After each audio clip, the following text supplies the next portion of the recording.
can't tell me shit, little bitch, so don't bother. You fucked it off, I cut you off, now that's a done dollar.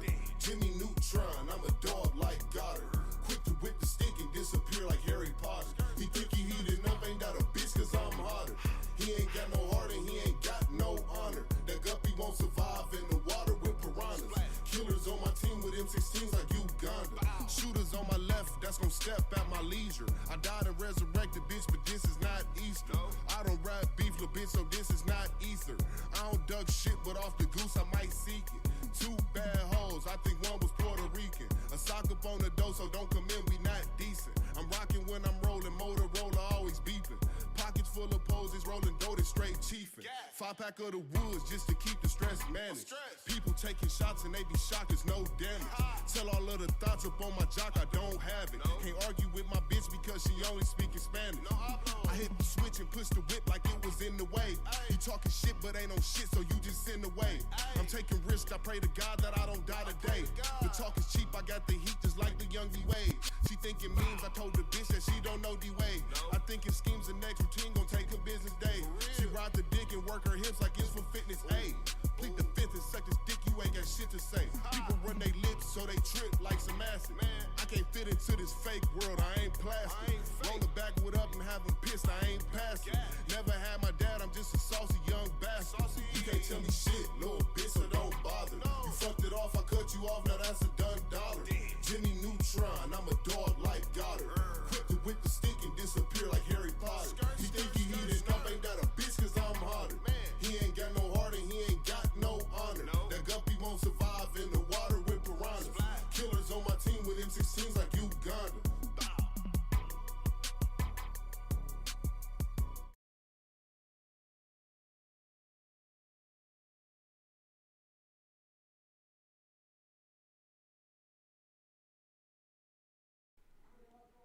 All right, we go. We live in here. Okay, hold on, I gotta make sure we on the camera, y'all. Hold on.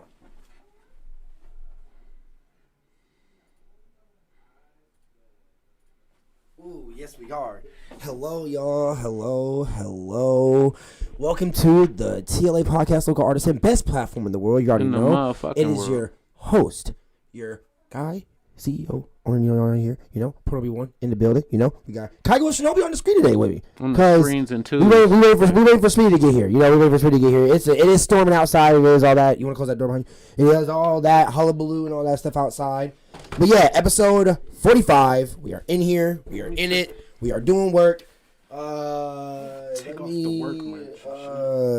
No kidding, I don't work. Where he said I don't work. It is. He said this only job, nigga. T.L.A. It is.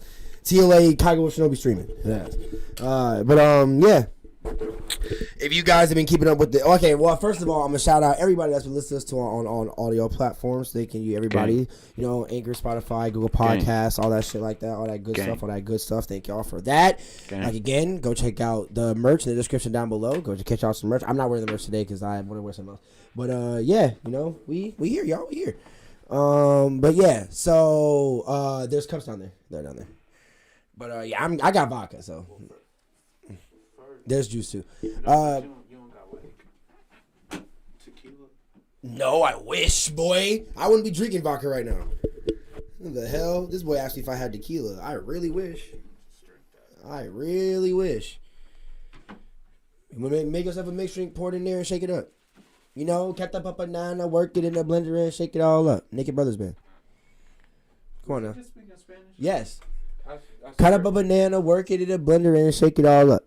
I swear he just spoke Spanish in that bitch. Who knew? He said, "You got a banana smoothie."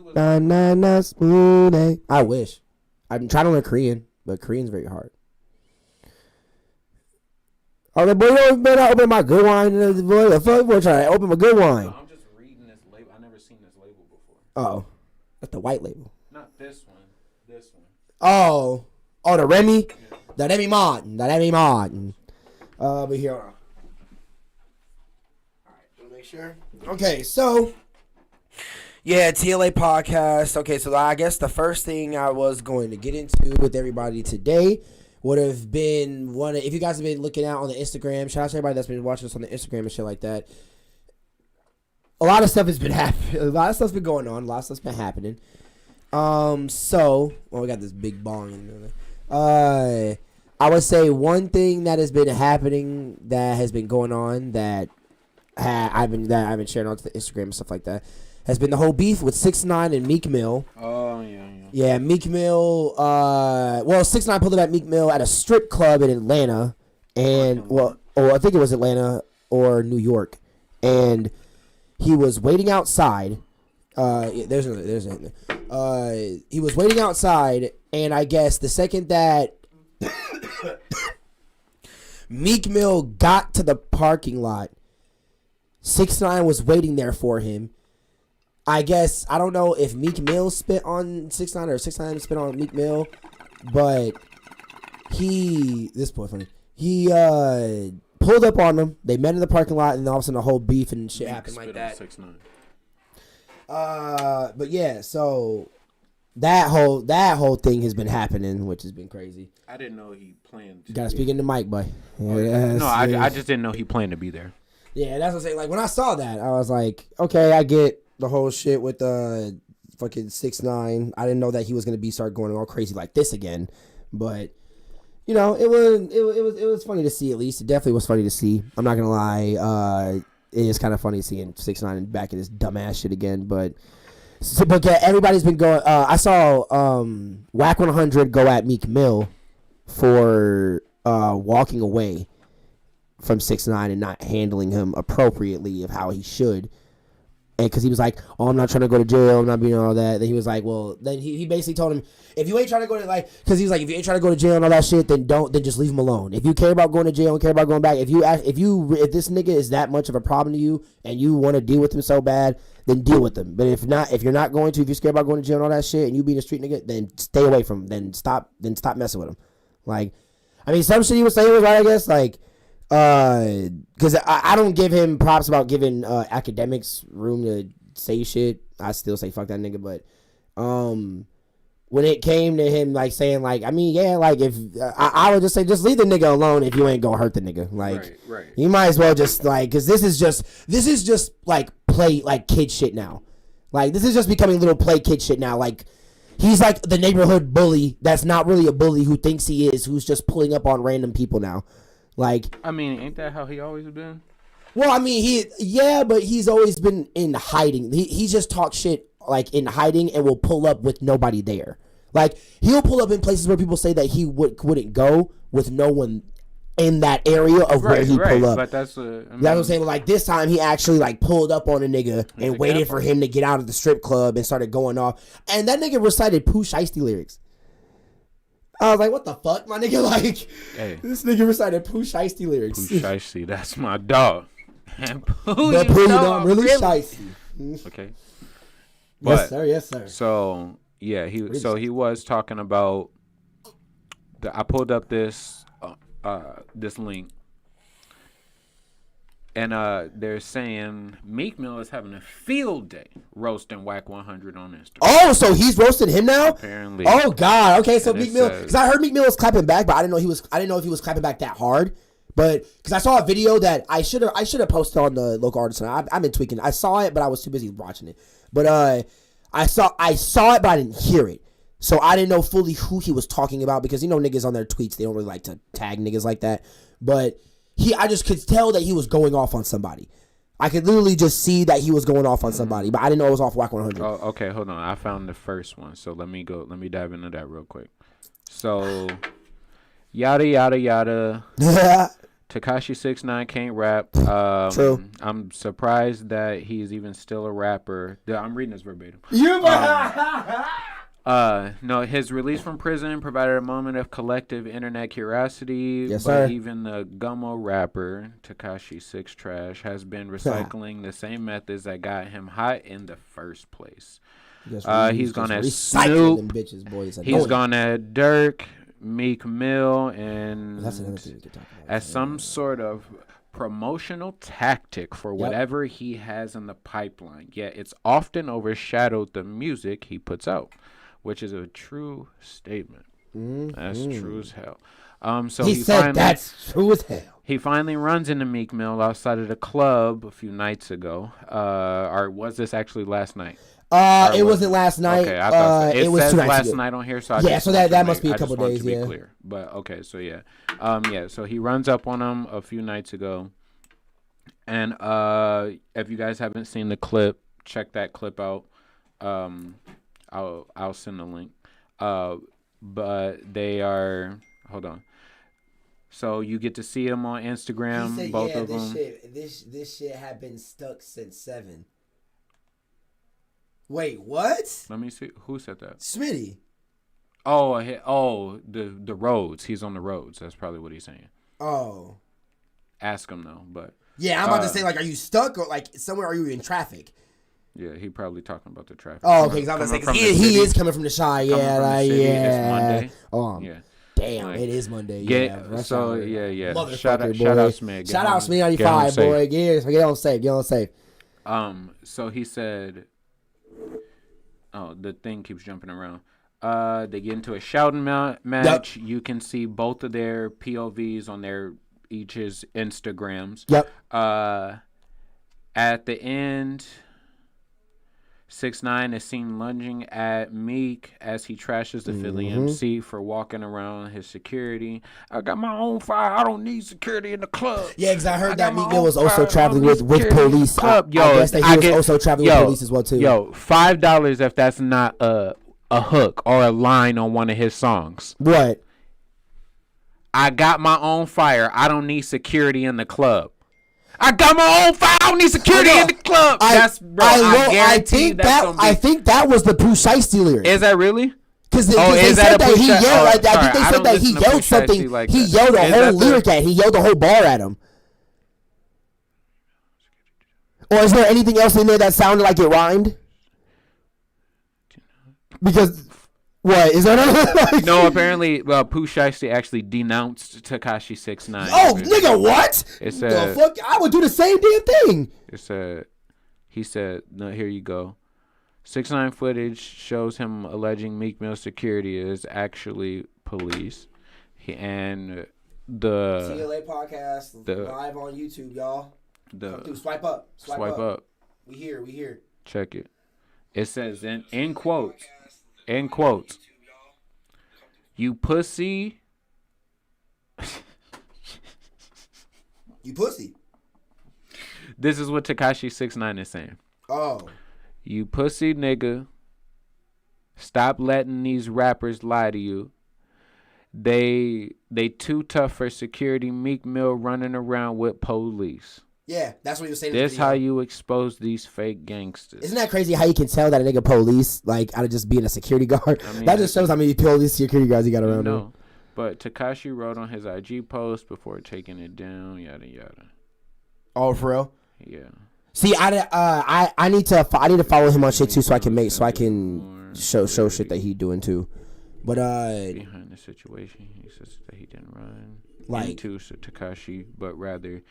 He was approached after 6ix9ine waited in the parking lot for him. Mm-hmm. We did not run into each other. I was getting in my car, and he Meek Mill saying this? Out. Yeah. Okay, yeah. We almost was. He said we almost was smoking on the 6ix9ine for the love of viral moments, and that's funny. He said he trying to get someone locked up. Meek Mill tweeted. And then... Yep, and that's when Whack 100 Then he said a Pooh Shiesty bar to me. He continued with a slew of laughing emojis. Yada, yada, yada. Which is funny. Which is fucking hilarious, man. Because, like, coming out, it's like, bro, like, the shit's old, G. Like, calm down, man. Hold on. Is it this actual... let me click it. But it's crazy because... Bitch, I got my own fire, don't need security in the club. He does say that. Yeah. Okay. Yup. That's exactly. That's exactly what I thought that was a Pooh Shiesty. That sounded like a Pooh Shiesty lyric. Okay. Hold on. Let me like that. Yeah, but he said it. I'm liking Pooh Shiesty. No, yeah, that's what I said. That was a Pooh Shiesty lyric, right? No, I'm saying, but that's what I said. I'm gonna like that real quick, but I'm saying I'm liking Pooh Shiesty. Oh no, yeah, that's what I said. But it's funny how Tekashi yelled it in the video that I saw like it was a Tekashi lyric. Got you. I like how you literally just said it. Under the bottom security in the club, like that. He literally yelled it like that. He said it way smoother. I was like, bro, nigga, like, why did you just make that sound like your lyric? Like, so Tekashi is rolling up on Meek Mill, right? Mm-hmm. Outside the club, telling him that his security is cops, and all of this, and he trying all of this crazy cap shit, crazy cap shit. So then now we fast forward, and now you go to Hot 100 or Whack 100 talking to and Meek Mill. Beautiful. So I haven't seen the tweets of Meek Mill or of how our Whack 100 going at me. You have Twitter on your phone, right? I do, yeah. I need to. I'm gonna give you the password and everything to the Twitter. So if you want to help me keep up with all these tweets, because I'm following all the celebrities and shit, so I can just keep up with posts and stuff like that. If like you don't have to post anything. Like if you just if you do see something and you're on there, like. I would say just like it and just share it and shit, but then just show me and then I can post it on the Instagram and shit like that. All right, cool. So everyone's been going off, bro. Everyone's been going off on fucking Twitter. So they're saying that I want to see what he said, what Meek Mill said about Whack. Yeah, go on Twitter.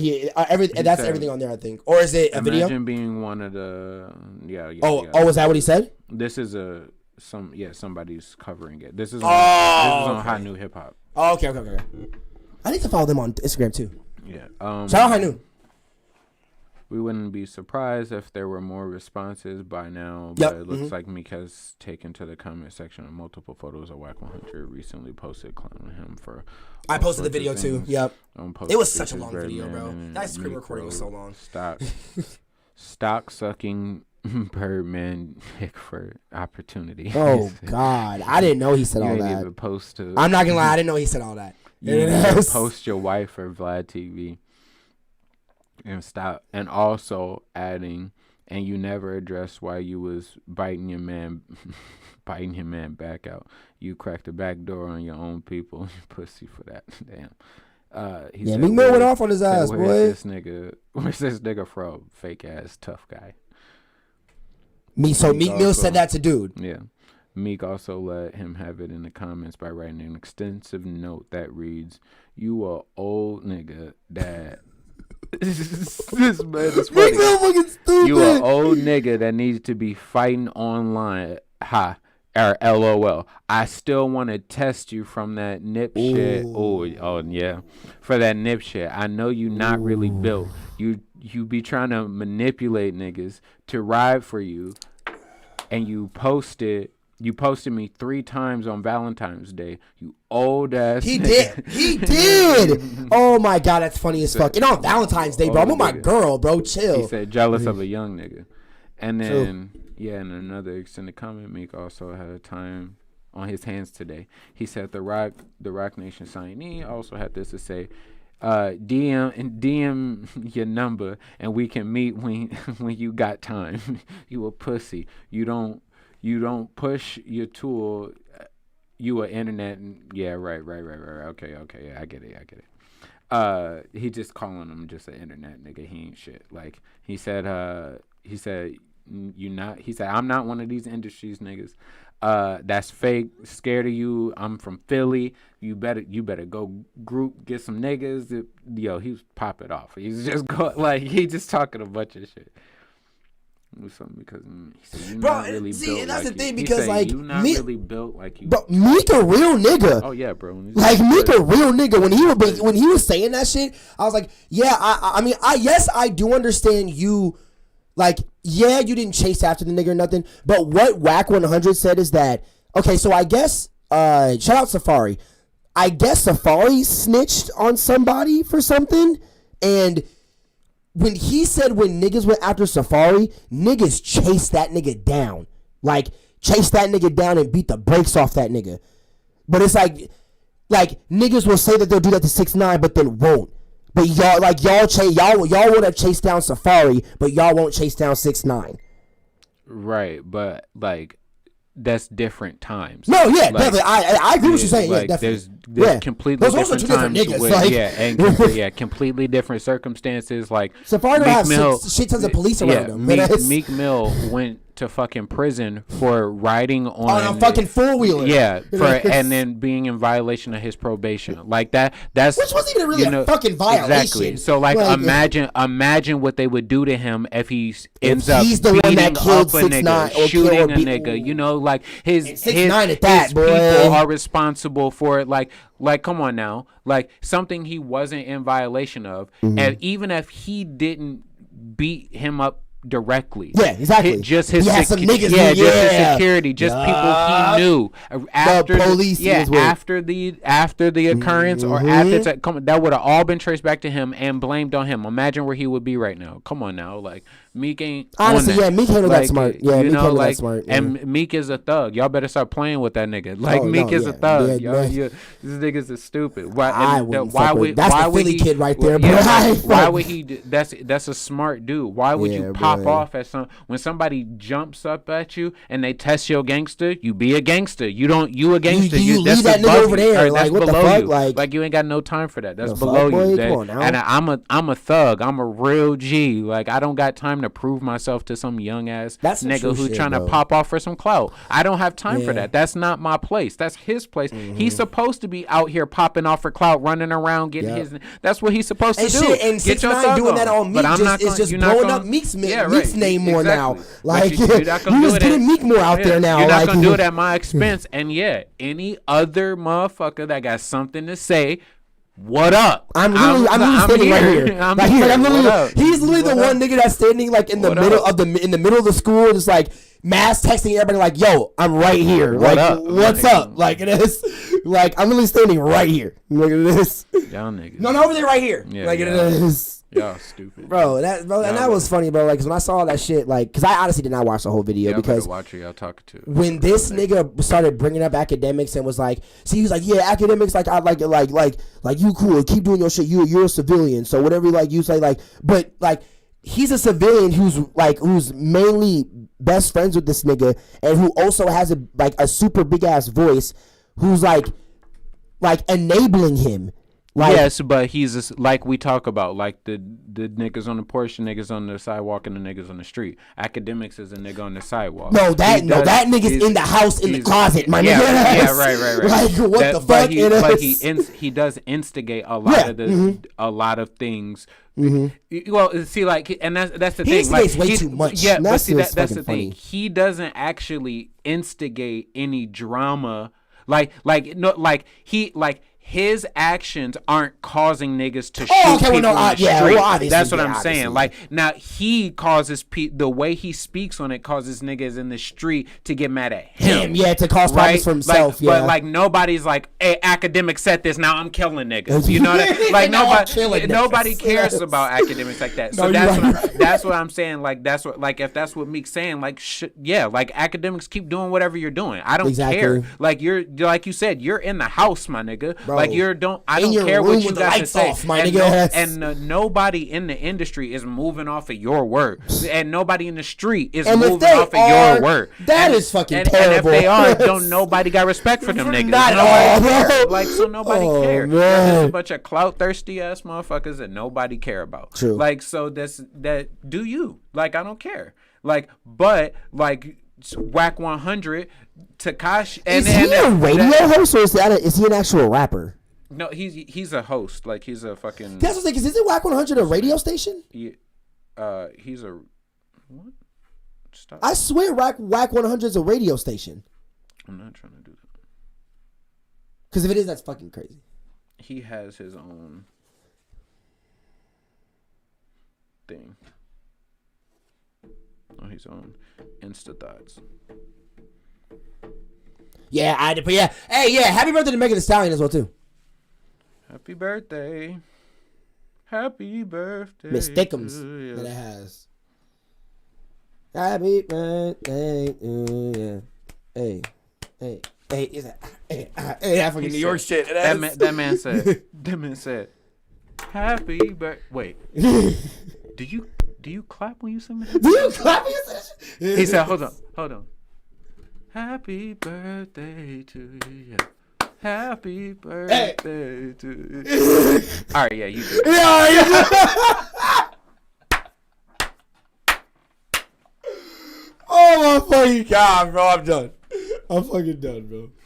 And the best part, the niggas around him were moving on to the next conversation, and they start getting into it, and this nigga literally sitting in the middle, like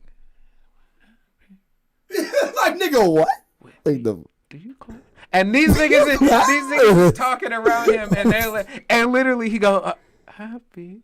And he don't even realize that they have now stopped talking and are staring at this man while he is tripping in the middle. And he literally, wait, do you clap? Happy birthday to you. Happy birthday to you. All right, Jack, you do. Like, and then like, like, nigga, what? What's up? What we talking about? Bro, I fucking hate people. Bro, that was fucking Phantom. That was one of the times he was on fucking peer-to-peer. When he was on peer-to-peer, bro. Oh, and that nigga was literally, bro, I don't know what. He said, do you clap? Shout out fucking AMP, bro. Oh my god. But, hey, shout out Atlanta, bro. Shout out Atlanta. We're in the Atlanta hoodie today. We gotta go to Atlanta, bro. Fucking Atlanta. I just want chicken wings. I want JJ's. No, wait, JB's. Said, I want JB's. JJ's. I want JB's. JB Crickets. Ah!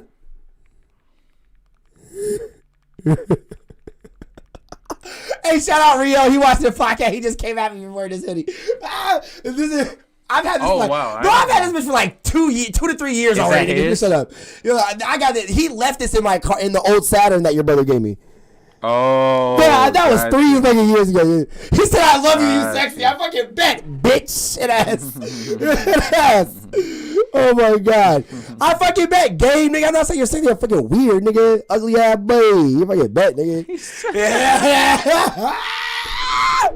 Fucking ugly ass. But hey, I gotta share one of your fucking videos on the thing.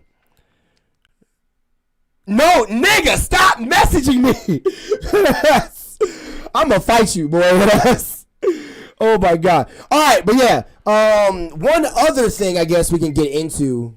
What else happened? Tory Lane's been going off doing funny shit. He was at a Ja Rule concert. Tory Lane. Which is funny because I never thought Ja Rule would still be performing right now.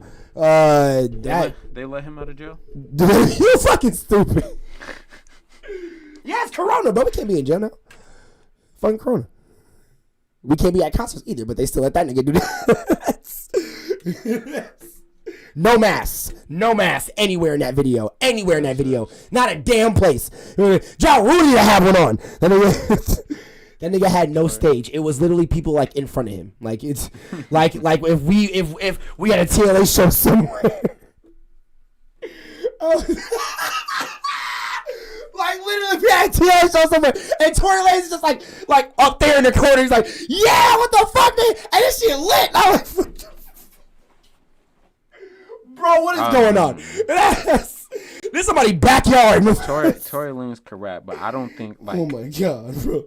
No, and no disrespect to Tory Lanez, I just don't think we would be like cool. Like I just don't think. Ever since I saw that video with him and Travis Scott, that he pressed him for thinking that he was trying to stun him on the auto-tune shit, I was like, that just showed me that he's kind of sensitive. I just don't think. Yeah, we probably just wouldn't get along. Yeah, like you can't say a joke around him for some. Like I feel like he's the type of nigga that can't take sarcasm. I don't know. I don't know. I just get that vibe from him. We probably could do a song. I'd drop a song. Oh, so you get that bag? so you get that bag, but you won't hang out with me? He would too. He would too. If he a real nigga, he would too. So you won't hang out with me, but you collect the bag? Bro, I can write a hit. Bro, you could write a hit. We can make more. Let's hang out though. Look, we can make more money together. No, we hanging out. What you doing tomorrow? See, the fact... He said, the fact that you asking me that. This is how I know we wouldn't get along. Oh, my God. You funny as hell. That nigga say, no, Lucky, we hanging out tomorrow. Nah, see, that's where you wrong. Oh, my God, bro. Shit. Hang out. I'll hang out with you, Tory Lanez. Take me somewhere fancy. There you go. Take you, shit. Let's go to... You and Callie gonna be friends. You funny as hell. Oh my God, bro. But yeah, bro. Okay, so yeah, something else. My fault. I'm getting off topic. I'm getting out of hand here. Shout out to boy Moody. But yeah. All right, here. Hold on. I'm on the Instagram, y'all. I gotta go back to what I've been posting. All right, so next topic off the Meek Mill shit. I mean, yeah, we got Russ dropping on Friday for any Russ fans out there. You know, you fan of Russ? I like Russ. Yeah, he's got some good stuff. I wonder if this is gonna be an album or not. Maybe. If it is an album, that's pretty crazy. Come on now, he's in. That nigga got 15 albums right now. In the time he's dropped his last album in 2020, he's probably wrote 17 more albums. Right. So like, that nigga always got shit coming. This is probably gonna be a musical. That is the interlude to his EP. That's gonna be a 4-song EP. Part 1 and part 2. Part 2 is going to be 12 songs, and then he'll probably drop a couple. He'll drop a couple singles, like 2 singles every week for the next 3 months, and then after that he's gonna drop a double album and with the deluxe, a double album, and then the deluxe is gonna come a month later. That's 3 albums. Yeah, exactly. When you ever see a nigga come out with 3 albums in a month? And guess what? All mix, master, engineer, produced right by Russ. Exactly. Mix, master, engineer, written, produced, shot the videos. Bro, that's fucking crazy, bro. That nigga I created the graphite that the pencil goes into. Then when I chopped down the trees, he made the Dixon I chopped down the trees. I went and got gold and I built the computer. I wrote the code. MacBook. I made this specific MacBook. I created a new site for me a new app on the phone. So I can make a notepad and write my own shit. Okay, everything mixed, master, engineer, produced, created, thought of by me.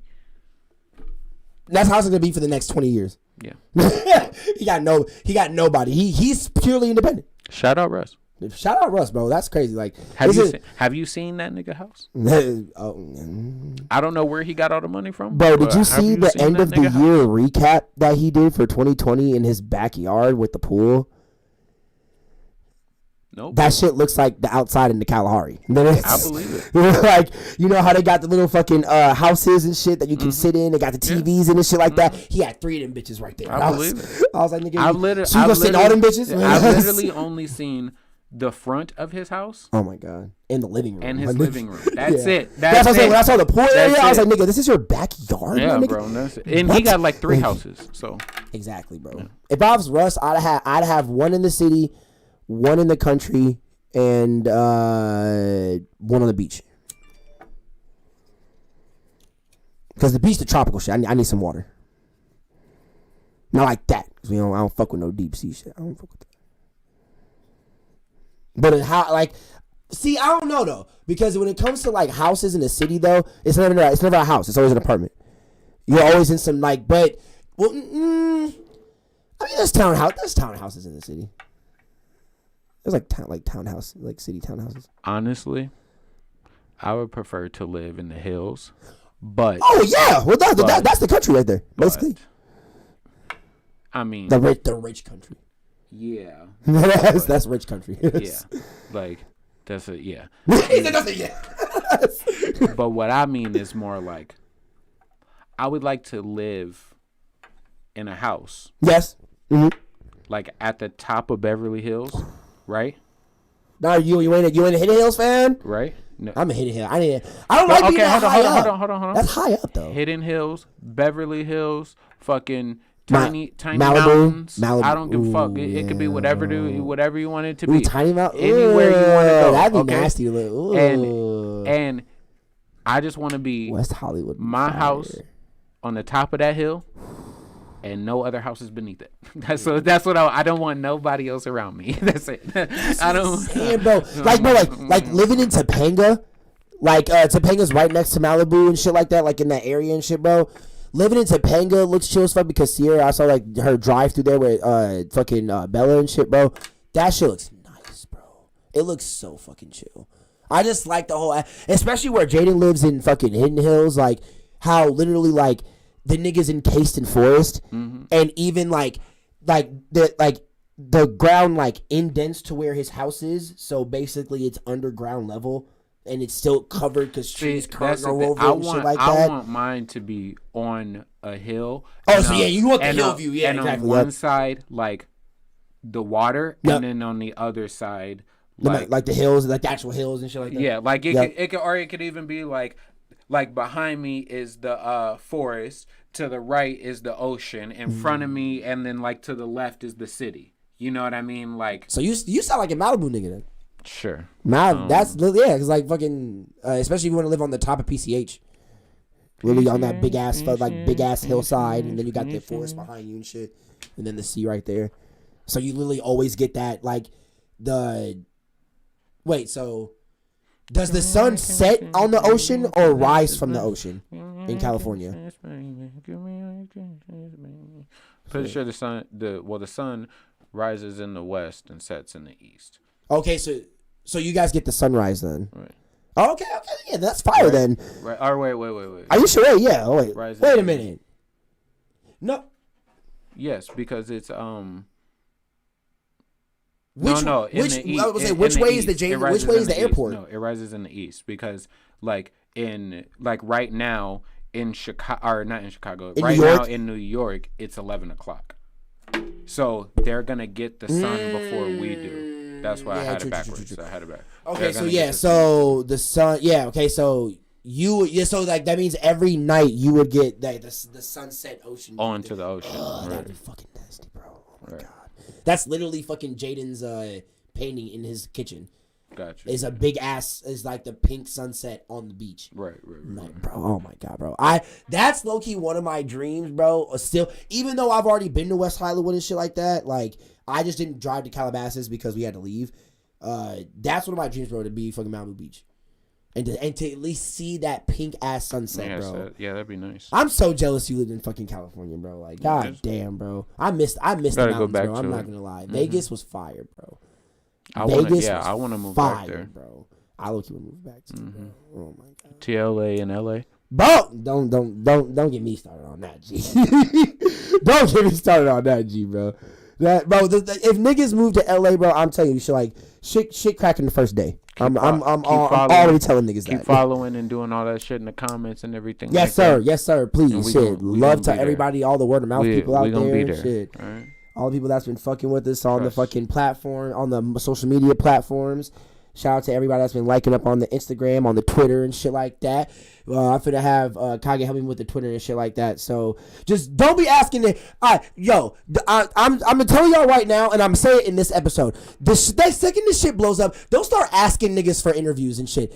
Don't ask him to tell him to ask me, because he's just gonna leave you on red. I'm just gonna tell you that right now, because he knows that I'm not gonna care. Read it. Yeah, that's what I'm saying. We don't care. Ask all of my friends and family members. Bro, I might not even read that shit. Bro, so don't expect that. Please don't. If you can email the platform, and we might look at it. Do that shit the right way. For real, because. You, even with Smiddy, bro, that nigga, he ain't gonna read that shit. It is, unless he know you. Yeah, if we know y'all, yeah, that's different. Then we probably already talked to y'all, and y'all not DMing us through our platform. Y'all gonna DM us. Y'all know who we are. So you know who we. If we fuck with you, you know who you are. So especially if you want to interview for me, because I'm definitely not gonna give a shit. Like I already got shit playing. I don't need niggas asking me for shit now. Like that's y'all new else. niggas. This ain't like what the fuck. Niggas got too much content to make. We love y'all, but listening. This like, bro, because I'm just telling niggas that right now. It's like it's just funny, bro, because I already know that's gonna happen. I already know that's gonna be a thing. If you build it, they will come. Yeah. It's just when niggas start like spamming shit. Say, who gonna come to a cornfield? I know you don't expect me to sell no peanuts out this bitch. Okay? You fucking hate Fuck. Oh my! He said, "Damn." Bro. He said, "Annie, crazy hoe. Got some nice titties." What? What titties? Oh my fucking god! Oh man! All right, let's get into the next fucking topic, bro. If somebody, you got 30 seconds to tell me what movie that's from. No one's gonna say. You're gonna ask Rob again? What movie is that from, Kelly? Bro, I'm gonna tell you right now. The only reason I don't remember movie quotes is because I don't watch movies anymore. Oh, fair enough. I remember that. That movie is even that Men in Black reference. Just because I haven't seen Men in Black in the last 10 years, that's the only reason I don't remember that shit. It's How High. Okay. Yeah. When dude got high in the beginning of the movie, and he was watching Field of Dreams. Oh my fucking god! And that's it. And in the movie, the dude is talking about building a baseball field in the new place that they just moved out to, and all of that stuff. And he talks to the ghost or whatever and everything. Okay. And it's Tracy Morgan, and that nigga standing in the field, and he goes, "If you build it, they will come." And Tracy Morgan goes, "Who gonna come to a cornfield?" He said, "I know you don't expect me to sell no peanuts on this bitch." Fucking hate Tracy Morgan. And then the dude goes, "Annie!" And he said, "Hey, Annie! Crazy hoe!" And he said, and then he goes, "Hey, you got some nice titties, girl." And then the little girl, the little boy, she goes, "What? What titties?" I hate little kids in movies. Oh my fucking god! Yo, bro, that's why I like movies so much, because of those little things like that, like bro. That you, especially in like How High or like Friday or like all of those movies, like just that little part, just those little parts in the movie and shit like that should be funny as hell. Okay, so we're just gonna get off topic. I don't care. So when it comes to movies, right? When it comes to us as the black culture having our marijuana related movies. Okay. Our high movies. Okay.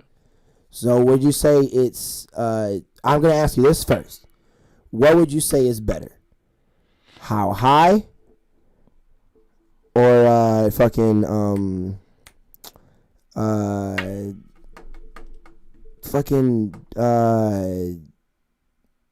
Dave Chappelle's one? Oh, Half Baked. Half Baked, yeah. Which one's better? Oh, Half Baked. Yeah, Half Baked. When the niggas hit that button, they started flying out of their window and shit, bro, and the dog started flying. Half Baked is fucking crazy. That movie's phenomenal. Bro, that nigga Dave Chappelle got a job as a janitor at the hospital. Bro. Yes, and bro. that nigga was like, "Hey, yo, can you go downstairs and pick me up some marijuana narcotics?" Like, was it? Got marijuana here? He's like, yeah. He was like, yeah, it's downstairs. Just go down here. And he's like, oh my. That nigga was Dave Chappelle makes some of the best movies, bro. For how low budget his shit be and like all of that shit, Dave Chappelle is that nigga. He was like, yeah, that man, yes. How high is really good though. Like Method Man and Redman they snapped on that movie, like, and they got. I watched that movie like. Yeah, bro. That's so iconic. You know how many niggas I've woken up? I've woken you up like that. Yeah, that's why I say How High and Half Baked though, they came out a little bit apart. Yeah. So that's what like, I'm saying, yeah. It's kind of different. Yeah. Like not that they're like incomparable, just the time frames that people hit. Yeah, because Half Baked was like before like I was really into shit like or anything, and by the time I saw How High, I already got all the references. I wasn't a smoker, but I understood all of the references. So like it wasn't that like it was more funny to me at the time, but then like going back and watching Half Baked and knowing like how Dave Chappelle impacted and shit, and like how Dave Chappelle Half Baked 10 out of 10. Okay, so when it comes to that, right? What would you say is white people's movie, high movie? Because in my opinion, it'd be Dazed and Confused. I don't even remember that movie. You remember Dazed and Confused? The only reason was that was the first Matthew McConaughey movie I ever saw. And like I had a lot of white friends growing up, so they always like watched Dazed and Confused. Weed smoker movie for what? Yeah, that's what I said. Like, because it was that show was literally everybody was smoking in that show. There's a couple of them. You ever watch Grind? It's I can't even remember all the people in it, but that's not familiar as fuck. Movie, you could look it up. That movie I love that movie. It's a skating movie. And wait a minute. You mean about that white dude that white wait a minute. Oh, and that it has a bunch of skaters in it, like Bam's in it. It was that movie was supposed to like it to me. It felt like a kind of a spoof-ish on a Z-Boys movie. Yeah. But no, what is that movie? Because the Z-Boy. Oh damn, I would say the Z-Boys. Yeah, but like like Pineapple Express. Oh yeah, wait, what the fuck? I forgot about that shit. There's another movie. So yeah, Dazed and Confused and Pineapple Express. I would say yeah. In my opinion, there's another movie too. Grandma's Boy. Grandma's Boy. Yeah, he was a dude who moved into his grandma's house, and she had like 2 roommates or whatever, or I can't remember who it was, but he moved into his house, and he was a game developer. And he was trying to like make video games and stuff like that, but he was a weed smoker and stuff like that, and he always had a bunch of people coming over and they would smoke weed in his basement and shit like that. Oh, Grandma's Boy. Oh, okay. What the fuck? This shit funny as hell. Damn, then what? I would say another one would probably... Pineapple Express was a good one. I mean, have you ever watched? Well, it's a Netflix movie, so I guess I don't really count that. But Cannabis Kid. Mm-mm. You ever watch Cannabis Kid? It's just about a kid who this nerdy ass kid who always wanted to like grow weed and be in the weed industry and shit like that. Mm-hmm. So, and it was at the time it was illegal, so he had to drive all the way up to Canada because he lived in Seattle and like drive past the border, sneak in, like go into Canada and then sneak weed back from Canada into the United States. But they check you heavy when you come back from Canada. Mm-hmm. So these niggas like put on ghillie suits, would have like, so they met this girl in Canada whose dad was a grower. So he literally asked him if he would help them, like he'd buy weed from them, and then the way they'd bring it back to the States is that she would have a car waiting at a certain point of the street next to the borderline, and they would have a car waiting in Canada and a car waiting in America. They'd hop out of the car in America. This is white people's.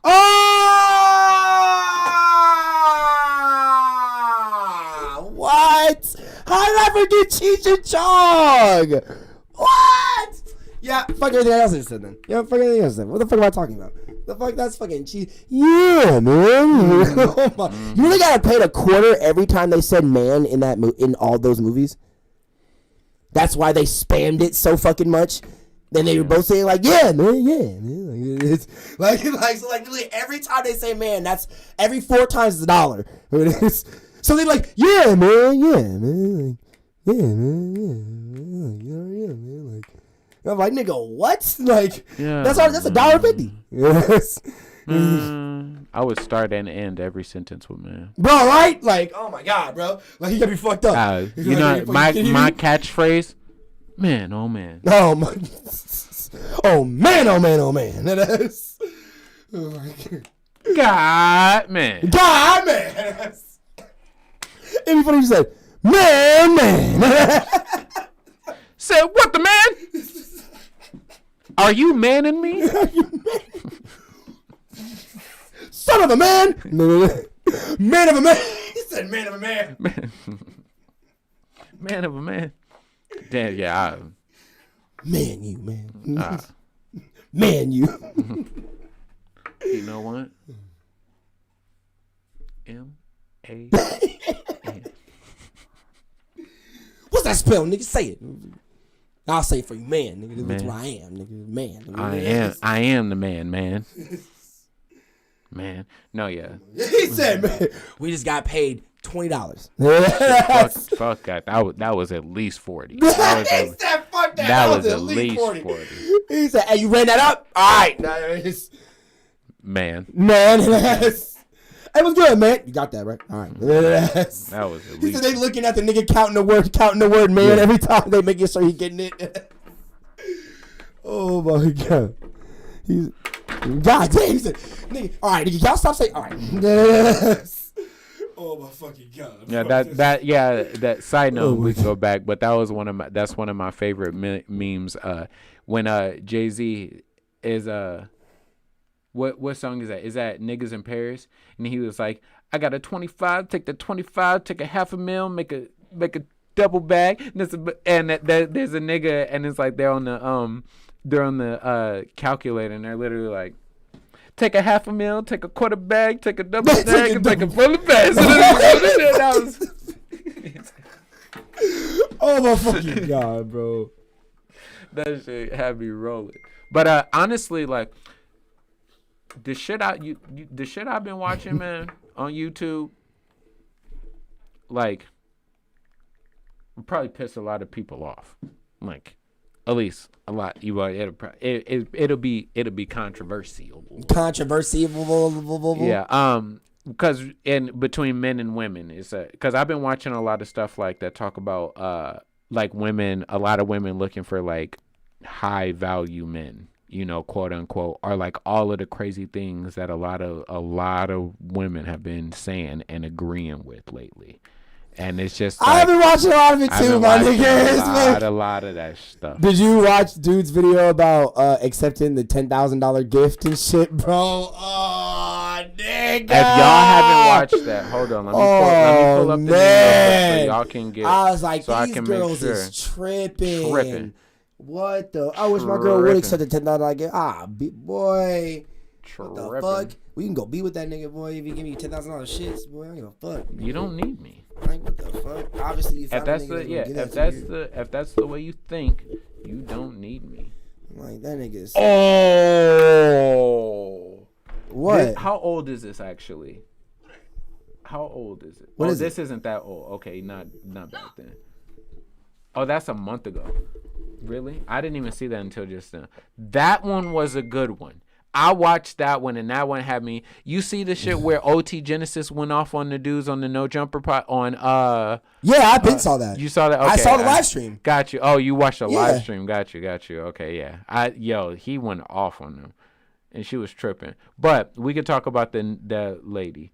Yeah. So the lady, there's a girl, and a couple other women, who were saying that regardless if she's in a relationship or not, she would accept a gift from another man that she's not romantically interested in or involved with at all. Yeah. That is a high price, like $5,000, $10,000 and above. She would accept that from another man, regardless of how her man felt about it. And if he did feel a way about it, then that meant he was insecure as a man. Or he had an ego or something like that. Right. That shit was stupid, bro. That shit was really dumb. I was like, bro, and it's funny because like how the girl said, how her man took it well that her coworker did buy her something expensive, even though when Oliver asked her the price, she wouldn't say the price of what the nigga bought for her. No, to me, that one right there, like that. My bad, I keep getting fucking. No, you're good. Like, see, and this, I don't know if it's like a secret, like a nigga's gonna think like I'm like betraying men for saying it or like whatever, but like, or trying to hurt her feelings, but like that's some shit I would say to women, and like I think that's why like growing up I've always had good relationships with women because like I don't bullshit with them, especially when it comes to relationships. But like she says some stuff like my man handled it well, like he wiped his hands with that. So that mean to me, he did one of two things, right? He was either like he took it from her or some shit and threw it out and was like, I can get you the same thing 10 times over here. Let me show you. You know what I mean? Like, and stunning on her. And, you know, okay, that's right, you know. Or he was like, yo, I don't give a fuck. Like, I really don't care. Now, the problem with the first one, cool. You know, he's showing like he doesn't like that, and like if you need something, come to me. Don't be these other niggas ain't shit. Okay, this is what I'm doing. I'm providing. That's what I'm here for. So if you're gonna let another nigga provide for you, what is the point of me? That doesn't make any sense. That really doesn't. You know? It really doesn't. So on the second note, if you go up to your man and you tell him another dude bought you something and you've been involved with this dude for it doesn't matter how long you've been involved with this man, literally. Does not matter. If you are come to him and go, such and such gave me this, such and such did this for me or whatever, and you're like 10 grand, this and that. And he goes, all right. That means one of two things. One, let him know. He probably doesn't give a fuck about you. Yeah, like regardless of how many times he said, I love you, I got you, baby, yada yada. No matter. He said that so he could keep you in the sheets, bro. Exactly. He does not care. You a bad bitch. Why the fuck? Why? What's like? He does not care about you. Like what? Come on. No, bro. He doesn't. Like, or let him know. If the second one is really part of the first one, because if he's not doing that, he probably got somebody else on the side. Like if you're in a relationship when it's probably your relationship that like you also aren't probably taking that seriously. Exactly. That you know, like so it really it's like if you're in a dating situation, cool. Like and another dude's buying stuff for you, you're dating, you're feeling it out. You know what I mean? But once you decide to be committed to somebody and you guys are like a couple together. Why can't I think of the word? Fucking exclusive. Like once you guys decide to be exclusive as a couple, like that, you're no longer a part of all of that bullshit. That's where you need to step up. And regardless of how great a gift may be from somebody or something like that, when it's obvious that somebody is going out of their way to do something because of their romantic interest in you, like you need to shut those advances down, because you accepting them is like putting it on the back burner, you know. Like it's like, you know, I have some interest but I can't right now. You know what I mean? Like, and that's like, and like no, like, and that it's fine if you do, but you don't accept that, because then you're leading him on. You're creating the a guy divide. that she's accepting right from. You know, because now that's creating like a mental thing. Because like after a little while doing that, that's just planting that seed, bro. Exactly. He's continuing to do that. Now she has real something. Niggas know that shit. You know, like that's some dumb shit. Like if you can't see that, then like you're for the streets anyway. And I really don't got the time for you. Yeah, like that's it. I just don't have time for you. Like that's. And it's just like, bro, like it's like, bro, you know, okay. You know what I compared that to when I actually saw that video, like not even like when it came to like how those females were saying like you know, like he's a goofy anyway, I'm gonna accept it. Like how that one girl said, I'm gonna accept it, but I'm not gonna give it back. He's a goofy. I'm just gonna take it, and I'm just gonna be like, oh, look at, because like she even said like, I'm gonna bring it to my guy, and we're gonna laugh at him, and like laugh at how goofy this nigga is and shit like that. Right. That's like that. That's cool and all, but like you gotta see what the dude that you're accepting that from takes that as. So what I compared that to, you remember that episode of That's So Raven when that African prince came to her, moved to California and went to school with her, and the nigga gave her a Twinkie, and the nigga gave her a flower, and then the nigga gave her like some type of bead type thing, and she just kept accepting and accepting, like, oh yeah, okay, that's cool, like, oh okay, that looks cool, oh that's nice and shit like that, and then she accepted something like that was gold or something like that, like an actual present, and then literally after that last gift, he was like, that was like they're married. So you're my wife now, right? I do. And she was like, nigga, whoa, what? Yeah. Like, he was like, yeah, all these gifts were just insinuated that you were going to be my wife. And he was like, she's like, Nigga, no, I'm just accepting gifts. That's a part. That's the problem. You should have said no. Yeah, that's a part of courting. Like exactly. Somebody giving you gifts, somebody doing things for you. Somebody. Nothing's ever free, bro. Yeah, Nothing's ever free, my nigga. What are you talking about? I get like if it's like your birthday, if it's and one of your that you should be getting one of your something as a gift. They give you a card. They give you some money, or they get stuff like that. But if it's your if it's your birthday and your coworker buys you a car, like.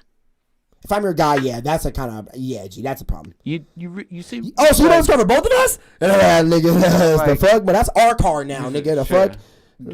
At the very least, mine. Yeah, at the very least, mine. She ain't driving this shit. Yeah, at the very least, that's my whip. Yeah, all that. You know what that is to me? Mm-hmm. Hey, nigga, you bought me a car. Hey, now I can buy her shit. Good shit. Hey, thank you, my nigga. Good shit. And that's like, what the fuck? You just bought me a new whip. Appreciate you, G.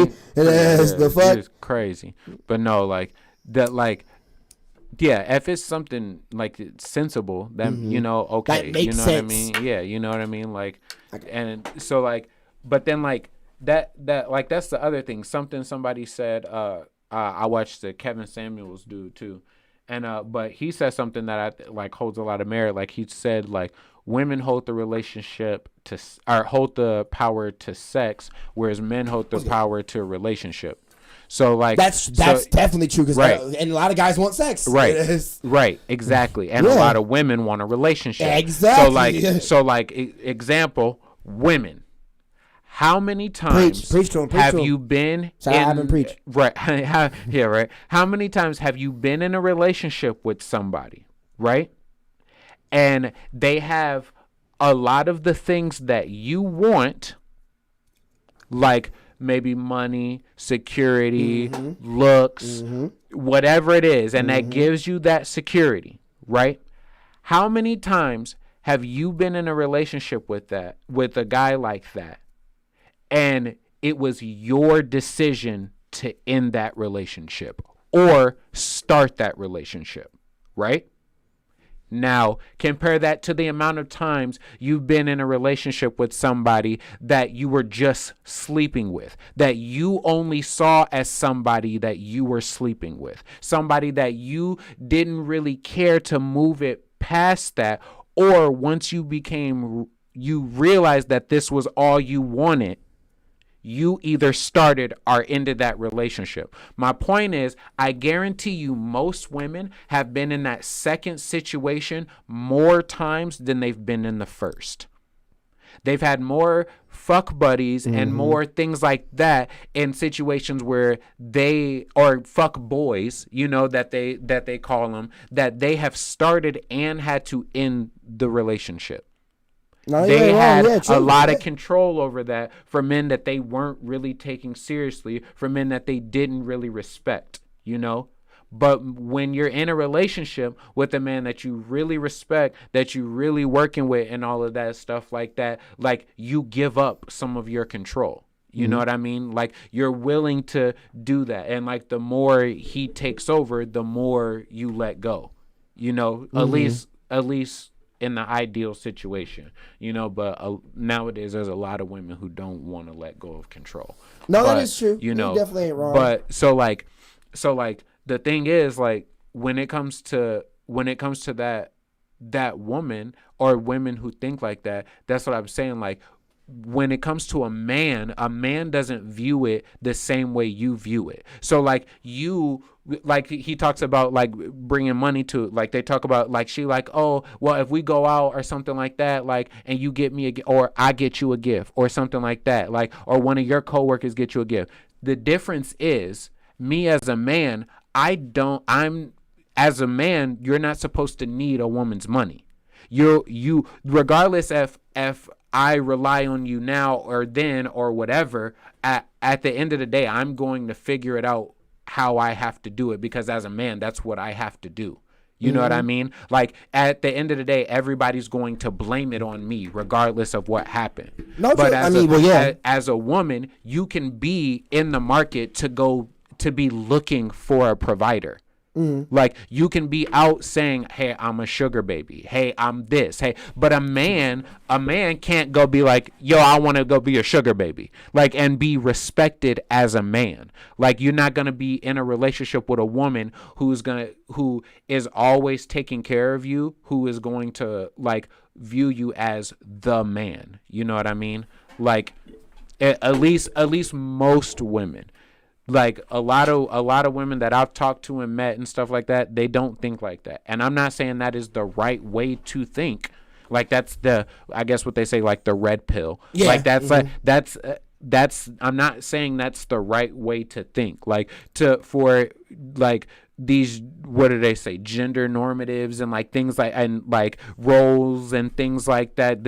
Like, that shit is, especially in the upcoming generations and stuff like that, a lot of that stuff is out the window. Like, I think, like, people should be allowed to choose the things that they want to do and be involved with people who are willing to support those things.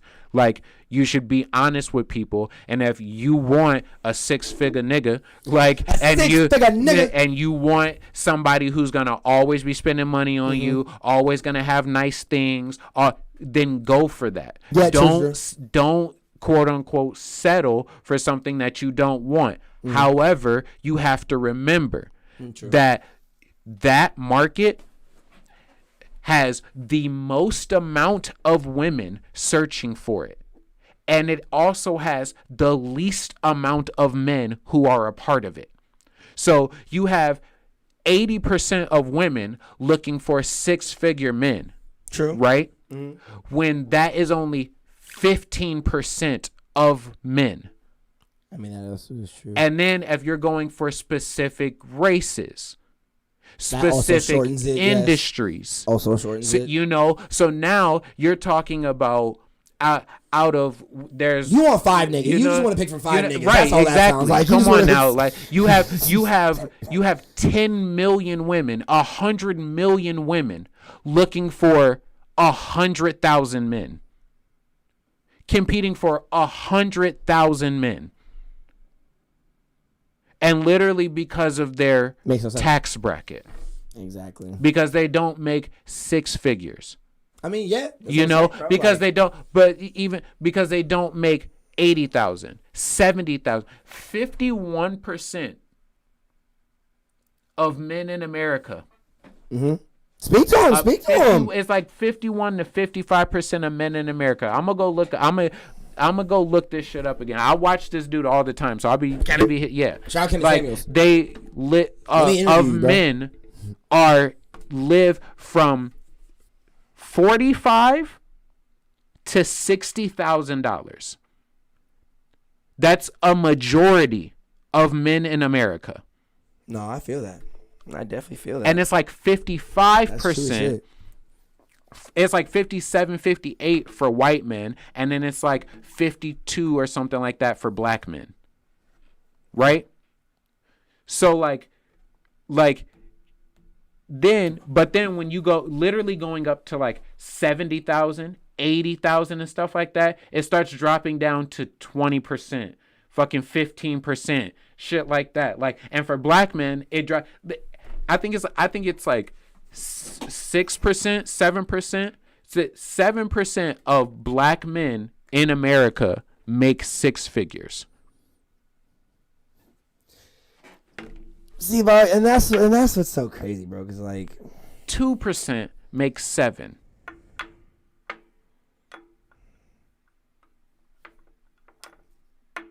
And those are just the niggas that do it legally. Right. I mean, yeah, right.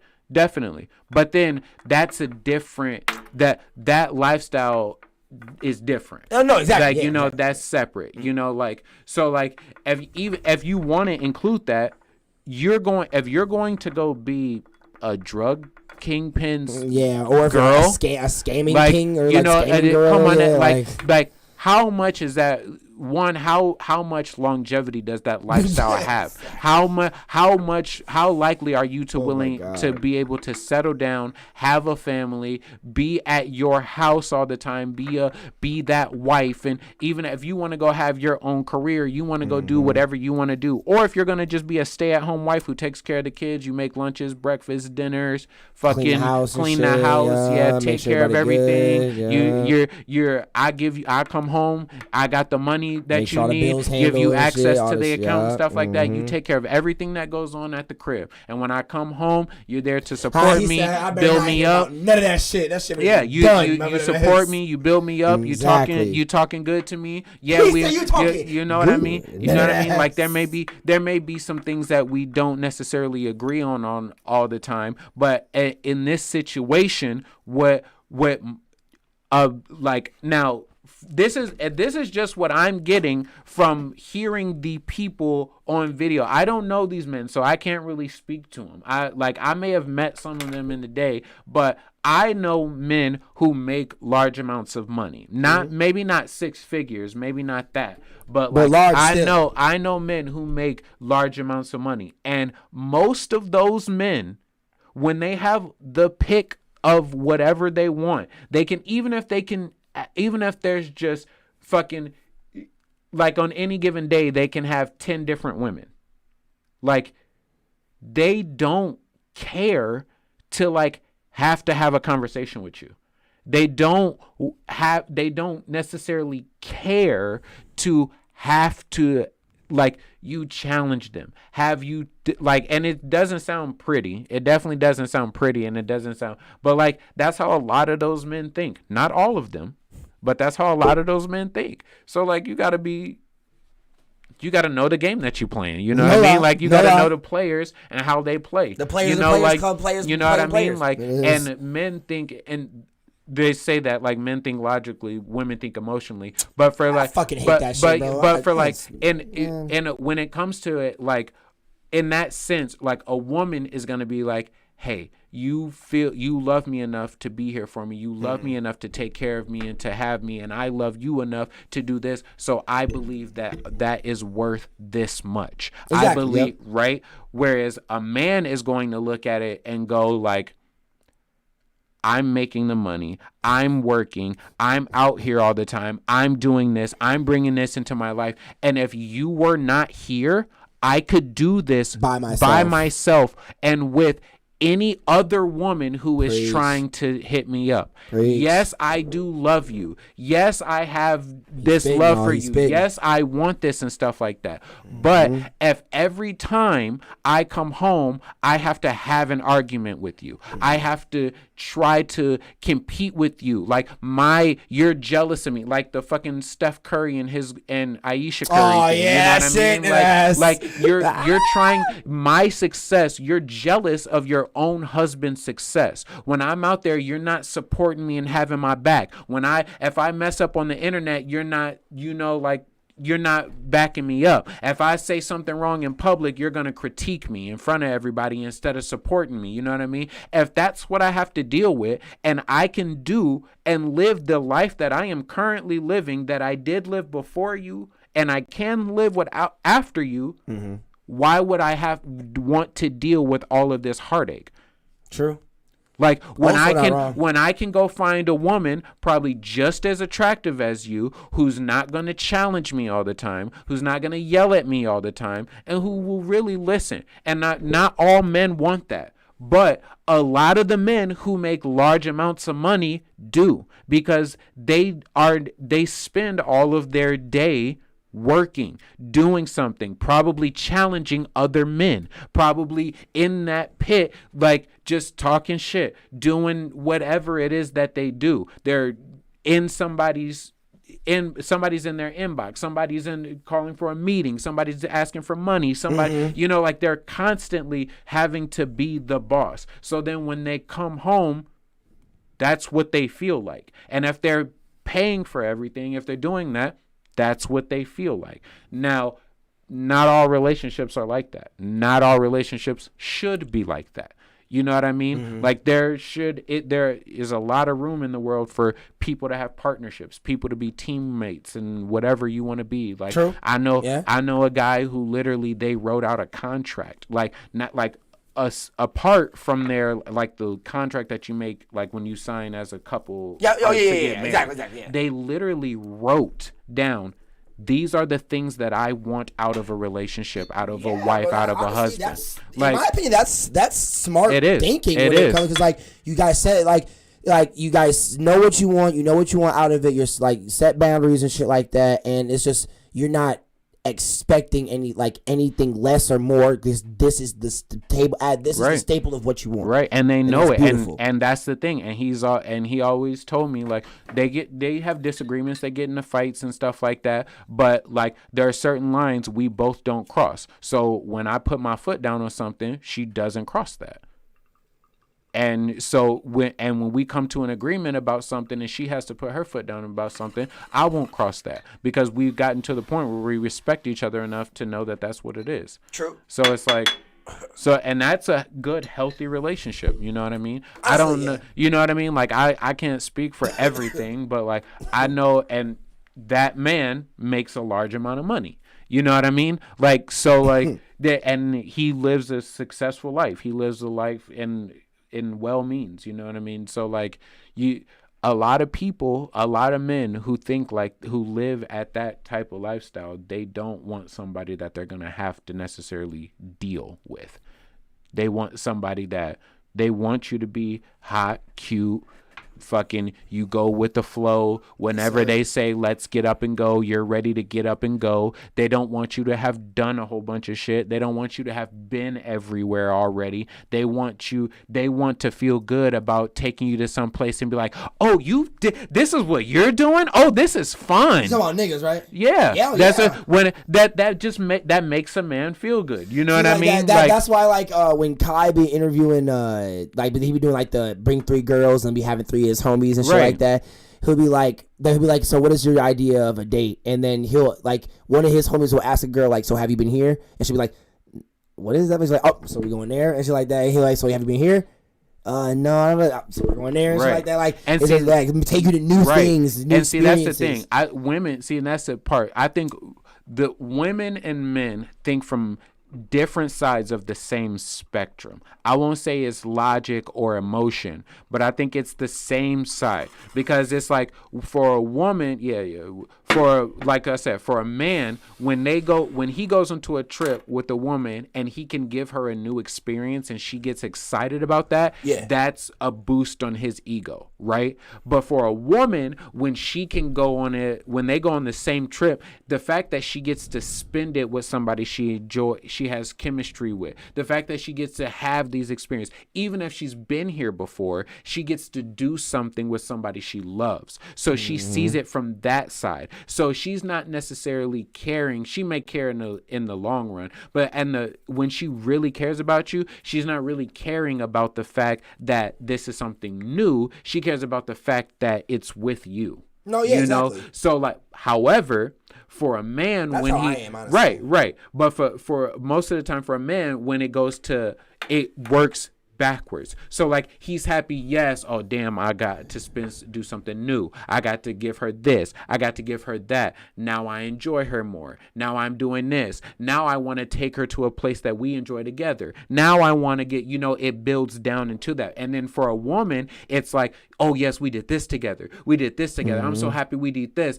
I don't want to go back there because I don't want to do this because that wasn't, but maybe we can try, then a woman, as a woman gets more comfortable, they want to do more new things. You know what I mean? But but at first they're good with the nuance, and it works in reverse. So you have to be able to be aware of that, so then you can catch each other. So then you can be like, and that's where the compromise comes in relationships. So then it's like, hey, I want to do something new. Hey, I want to do something with you. So why don't we find something in the middle? Whereas I've been here before, but you may not have been here before. Or, you've been here before and I've not been here before. So it's not new for you, but now we get to do something together and you get to see me be happy doing something new and it's one of your favorite. You know, so that's when you know, and that's how, but that's the thing. Most relationships don't have that level of communication. So they don't ever get to that point. Most of the time when people have problems with each other, they just keep having problems with each other. And they don't,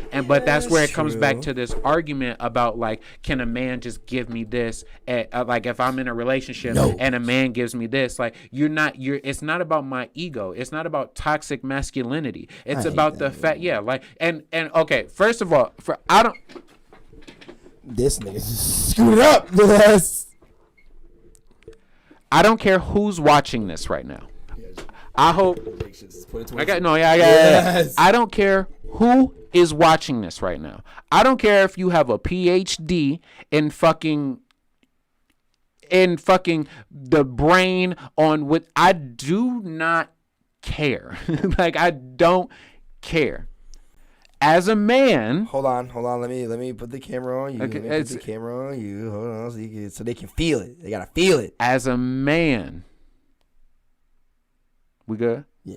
As a man, I cannot tell you how to be a woman.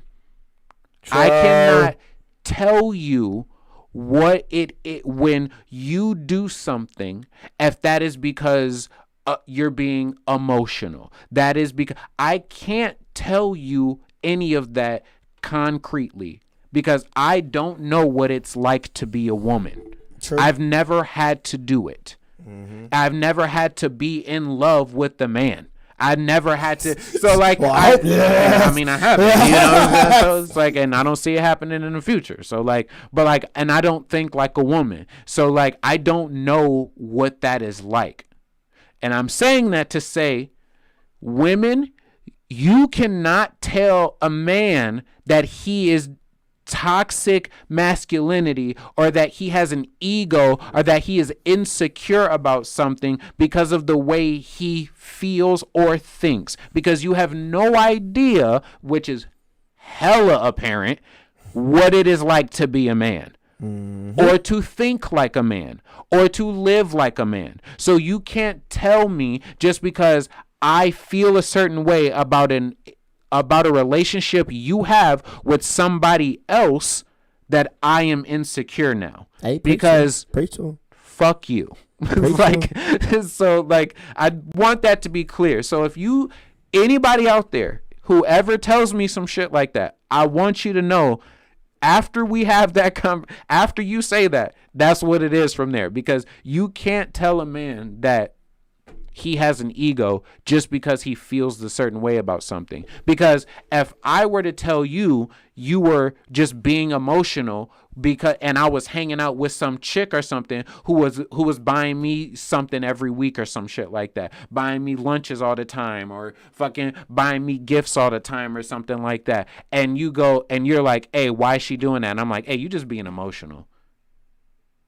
Yeah, that's you, all of your friends, your brothers, your cousins, your auntie, your mama, your grandma, all y'all be up at my crib talking about yada yada yada. My family, I'll be talking about, oh, do you gonna tell her this and you be all up in my shit about that. So stop telling men that shit right there is toxic masculinity. That's women using toxic masculinity on men, so you can continue to play your role, and that is bullshit. Like, you can't fucking what's that fucking word?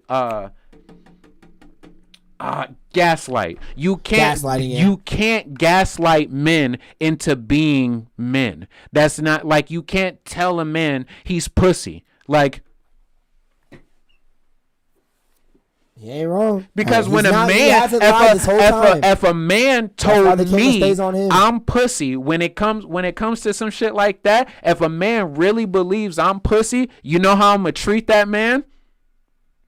Okay, so what I'm saying is, women need to stop telling men they pussy if that's not how you want to get treated. Because, like, talk to him. Like this, you're creating a stigma and you're in a way that was fed to you by men, admittedly. But that's like you saw something and then you developed a trait that you were not supposed to have. Just like when how women be like you when you see a dude in a dress. You know like you know like that women don't usually like, they may respect you, they may be your friend, they mean you, but you're not going to find many women who are going to take a dude who wears a dress seriously as a husband. Oh, even that, back to their mom and dad, the father of their children, responsible for the family and household. I said bring it back to my mom and dad. Like that, many women are not going to want that. Yeah, that's true. Yeah. You know, even have like women who have been married to dudes for 10 years, 20 years. They start cross-dressing and they may not even be gay. That's a fucking problem. like, you know, like that's going to be an issue. You're going to be like, I don't really know about this. I don't, you know, like, and there's so many things like that in the world, you know? So like, all I'm saying is men and women, you have to be, and Kelly said it in the beginning too, you have to be careful what you say to other people and how your actions are going to affect everybody who is involved. True. Like you were saying, like what it actually means to the person who is giving you these gifts. Yeah, bro. What that gift means. And then what does it mean to you? If you're saying you don't care, you just if you're accepting the gift, you care. Exactly. Because if you didn't care, because like when a girl come up to me and she like, oh yeah, you're cute. Oh yeah, you're this. Oh yeah, you're this. Oh yeah, you're that. Thanks. But like, yeah, you know, I don't care. Like, so I'm not going to like necessarily entertain it. You know what I mean? I'm not going to be like, hey, oh, you know, maybe this, maybe that, maybe this, maybe that, maybe this, maybe that. No, I'm gonna be like, I got a girl. You're cool.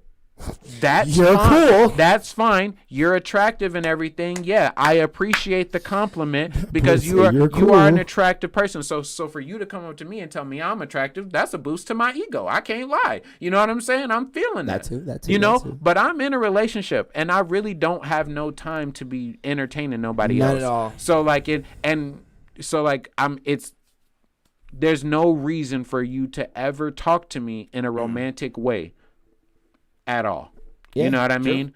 Period. Not any until I'm out of relationship or not any. No, just period. There's no reason for you to do that. You want to be my friend? Be my friend. But if not, I'm good. Like, I don't need no gift from you. I don't need no ride from you. I don't need no food. You ain't got to bring me lunch. You don't got to buy me a water. You don't got to breathe in my direction. Like, I don't care. Like, I really don't give a shit. You ain't got no this. Come on now. Like, come on now. I'm ghosting this shit. Bitch. I don't care. You can call me nigga 12 days a week. Like, I don't care. I don't care. I really don't care. Like, you say you can call me nigga 12 days a week. Like, hey, how come that girl always be calling you nigga? Who? Who call me nigga? Who called me nigga? Like, her right there. Fuck if I know. Fuck if I know her. She working? I don't know this bitch. Like, I don't know this. When she start working? She new? What's she doing in my life? What do you I don't care about you. The fuck like, department she from? Come on now. In my mind, you're so much out of it. Irrelevant. Like you're so much out of it. Not like I like to tell people, my type is out of my league. That's it. You want some John shit. My type is out of my league. So when I secure the bag, when I'm working for something, like imagine when you working for something like your dreams, your shit, the shit that you set up at a pedestal and shit like that, the shit that you put up there. You feel me? Like imagine when you work for that. I'm not saying I put women on a pedestal, but what I'm saying is when I find a woman that I am interested in, I'm willing to work for it. That's what I'm going to do. So I'm not going to waste all of that time that I worked on something just to go do something else. Like, especially when that thing is working. Like we're doing the local artisan and it's working. So like, you feel me? Yeah, why will we come in and like Diddy shows up and it's like, I don't want to break this all up or whatever. I'm trying to buy the rights to this, do all of this, and Kelly, I just need you. Who are you? You know, get the fuck out of my house. It's like, okay, that is a good opportunity, but like, I don't give a fuck about that. Hey, y'all heard some of the shit Diddy be doing? Look, all I'm saying, respect to the GOAT, but yeah, I love Diddy, but I'm not any nigga that pull up in me here. Bad boy. One, that say I can't bring my niggas, and two, trying to buy my platform from me. You can get the fuck out my face. Like, right? You know, like that's all control. That's it. You know, like this shit, boy. You get the fuck out my fucking face, but boy. See, like what I'm saying and that's what I'm saying. A lot of men think of it on the opposite side of the spectrum. A man is gonna go, how will this affect me? Yeah. How would it? And I'm man. Because I'm not big to bring to the table. Someone who is developed, someone who is more mature, someone who is thinking about their decisions and stuff like that. And yes, we all make mistakes and plenty of times. You know what I mean? Like we're all human. There's all of this type of shit that happens. But like when somebody is thinking about their future and they're truly weighing the balances and stuff like that, like there are things that get out of their control, but the things that they can control, like you got to pay attention to how they make those decisions, because that is what is defining those people. Like you have to, like men and women have to pay attention to each other to what motivates them, what wakes them up in the morning, what makes them happy, what's exciting them, what gets them down, what, like you don't necessarily have to know their favorite foods and their favorite color and like all of that stuff, but knowing the your rage is lash out your rage. Knowing the core things about people, about a person, you know what I mean? Like true. Those are like real good things to keep in mind, you know? So what's that? It's the rule in fucking Zombieland, bro. That's like rule 36. It's the small things that count. Facts. Like, bro. Yeah, man. Facts. So to bring it full circle and to get off my soapbox and stop talking shit, I'm going to start talking shit. Funny as hell. All of you women out there, whatever title you want to go by, I'm going to call you women because I'm a man and a male and you're a woman. And I'm not going to say the other word because we'll get doxxed for it. But, because, wow. But all women. Which is funny. Who feel this way. I'm not saying all women. Now listen to what I'm saying. Oh, he's not saying all women. All women who feel this way. This is to the women that feel that they need to be taken care of and feel that the man should do all of the leading, to have all of the monetary share in control and priority, and do a majority of the outside work of the house that not relevant to your relationship, that is part of his actual job or career. Yep. And it brings in money that then you use to take care of your household. If you believe this, and that is how you want to move, shut the fuck up and the nigga will find you. But the more you talk, the less he's likely going to want you. And to the other women who may not think like this. This is really, now this part is to all women. If you think any man is going to let you or let another man buy you something extremely expensive and then walk back into the house like you gonna laugh about it, if you do laugh and he's okay with it, he doesn't respect himself. Nope. Or he doesn't respect you. Not at all. Neither one is good. Neither one. He's been preaching this whole time. I hope he's not lied at all. Like, he's not lied once since he's talked. So like, y'all better take in everything that he's saying right now because he's dropping gems. He's literally dropping gems. So if you don't, you guys don't take these as gems, you better. Hey, because he ain't repeating himself. I'm not saying it again. I probably repeated myself a couple times in there. You know what? You know to break it down.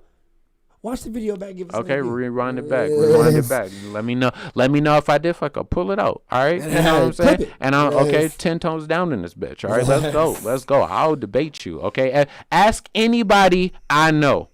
I will debate you. Okay? Bro, we gotta get cracking. I would say, bro, like, yeah, we should get cracking at that, doing like the fucking like Aber preaching low and agent shit, like just like getting in front of the camera and just talking shit. Just saying that shit, bro. I've been telling you, bro, we need to do some short videos. No, that's what I'm saying. 5-minute, 10-minute videos. Just hop them, crack them out. We can literally just like, I want to call it like, I wanted to make a separate channel for it and call it like Kage and Pro or something like that. just like Kage and Pro. Let's bro. Like, it's bro, like shit. Let's like, go.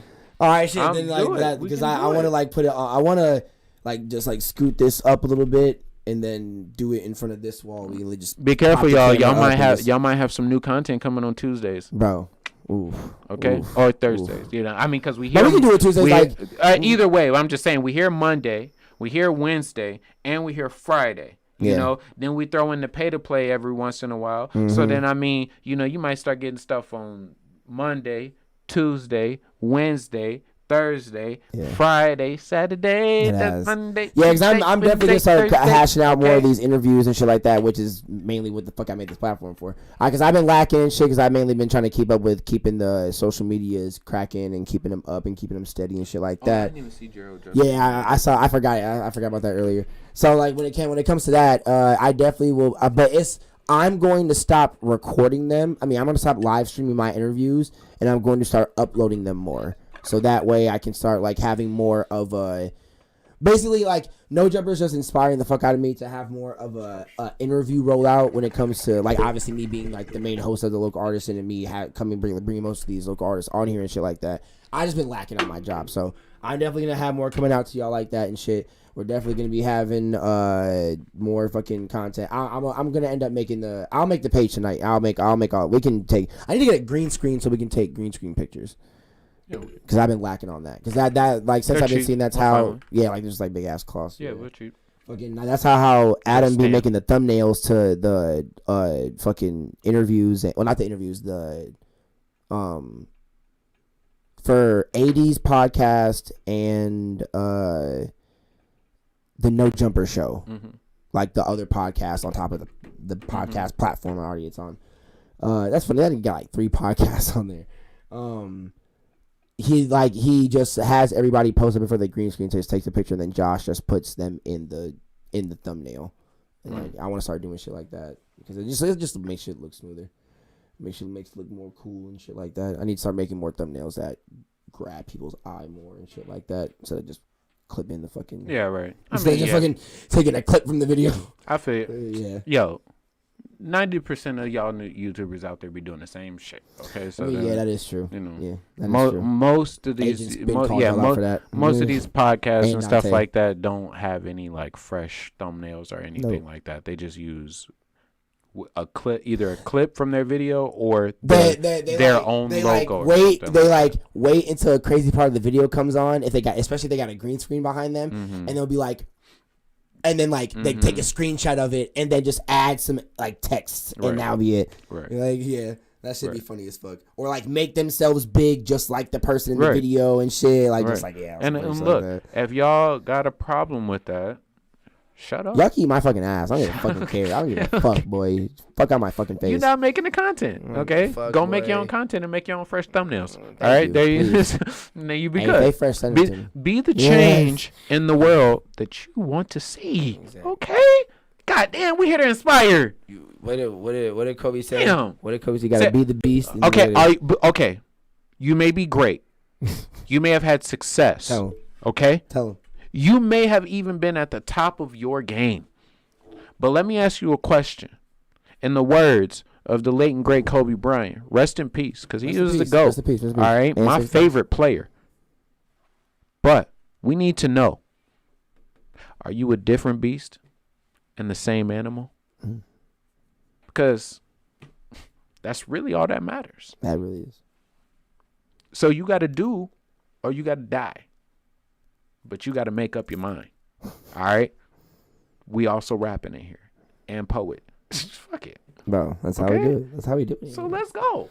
We here to inspire. That ass nigga. Nah, I was fucking with you.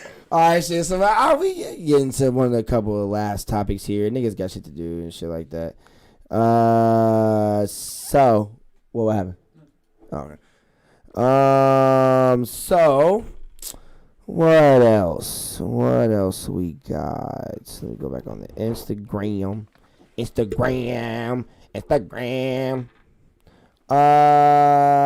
Yeah. Okay, we talked about that. So Lil Yachty said on Twitter, he said niggas want some shiesty, huh? And I was like, what the fuck? What the fuck does that mean? Tell me you saw. Okay, so I guess a whole bunch of females are just using this picture as like saying that this is the chocolates. Like I don't know. It's just fucking weird. So Cardi B posted this picture of chocolate covered strawberries that literally looked like they have been in someone's anus. Oh, I did see that picture. That was Cardi? It was Cardi. I didn't even read the... But that's the thing. Ooh. A whole bunch of women have been using that same picture and has been saying that it's theirs. So I don't know who originally posted it. I don't know if it's just some gag shit that females have been doing for Valentine's Day. But them bitches look like they were in someone's anus. Poked in, switched around, and poked back out. That's disgusting, bro. That shit looks disgusting. That shit looks utterly disgusting, bro. I almost threw up. Are they on a paper plate? That's what you... Bro, what I had questions at, why is there juice coming from the fucking shit? Facts. Shit juice. This is doo-doo water. Yo. Somebody's hand is covered in chocolate.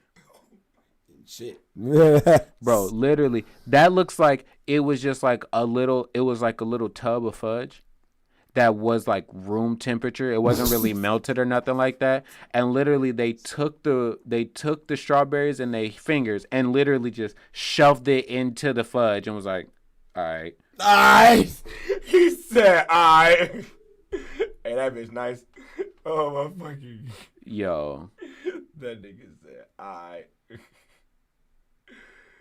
Yo. I'm baffled. This boy's stupid as hell, boy. I swear. Oh, my God. All right. I'm baffled. So, yeah, when it came to that shit was fucking disgusting. Cardi B is funny as hell. So, yeah. There ain't no way. Shit, if those are really Cardi B's. No, I don't think it is. I was going to say... I post whatever No Jumper posts. I don't care. No, for sure. They posted it, so I was like, that shit look nasty, look funny. I'll post it. So yeah, Kodak Black also tried to get at JT for Valentine's Day, which was funny as fuck. TSR shoot your shot. Kodak Black serenades JT. That's fucking weird, bro. Wait, that nigga funny, JT? bro. I think she's a rapper. Is it a female rapper? The video's on the Twitter. The video's on Twitter. I clicked on their link. Yeah, that shit was funny. Boy, shout out Shade Room, bro. Shade Room, New York. Like that, bro. They be with the fucking no. Oh my God. All right, so yeah, that I might leave that to this last topic that we can wrap up and shit, bro. I know you heard about the girl that super glued her hair to your head. that gorilla glued her hair to her head. Bruh. You know what's crazy? Bro. I heard about that shit like 2 weeks ago. And then somebody at work told me that they heard it on the radio today. And I was like, damn. Like, damn. Bro.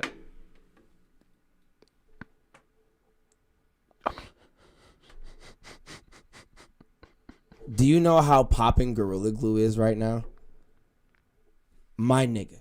So, I watched Devontae Wiltshire, and basically, bro, this nigga talked about her, right? So he tell me why he looked her up online. So she got the glue out of her head. So she don't got glue in her head anymore. Yeah, she had to get surgery for it, and it wasn't really surgery. They just used they probably just used some type of acid to burn the glue away. And then, they started rubbing her scalp with shit like that. They had to cut her hair.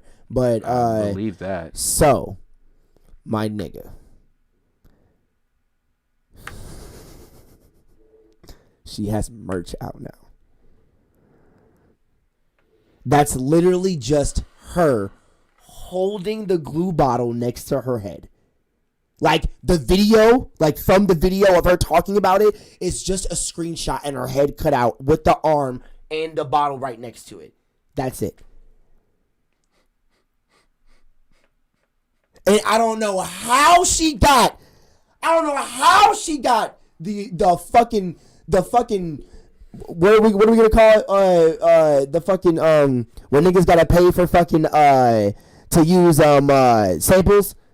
Yeah. Like the cover charges for that. I don't know how she got that from them. But she was literally able to use the Gorilla Glue's logo in her merch shit and not get sued because she's suing them. Well, she's literally suing them. Yeah. When it says on the bottle to not use on skin. Bro, and that's not even the thing about it, bro. She even has on her profile an email for management. Nigga. She needs management because she's stupid. Literally because she is dumb. Why the fuck would you even think? Why? Honestly, I don't get beauty to the point where you thinking of you don't have anything to lay your hair down, so you just decide to just grab Gorilla Glue and spray that in your head just to go out. Is going out really that important? Yes. I guess, man. Like, god damn, bro. That never made sense to me. Like, going out and looking good like that is that important? Why not stay the fucking side? And like, if you ain't got shit to lay your hair down, stay the fucking side then. Like, bro, that's some extra shit, bro. And then for you to capitalize off of this, for you being retarded.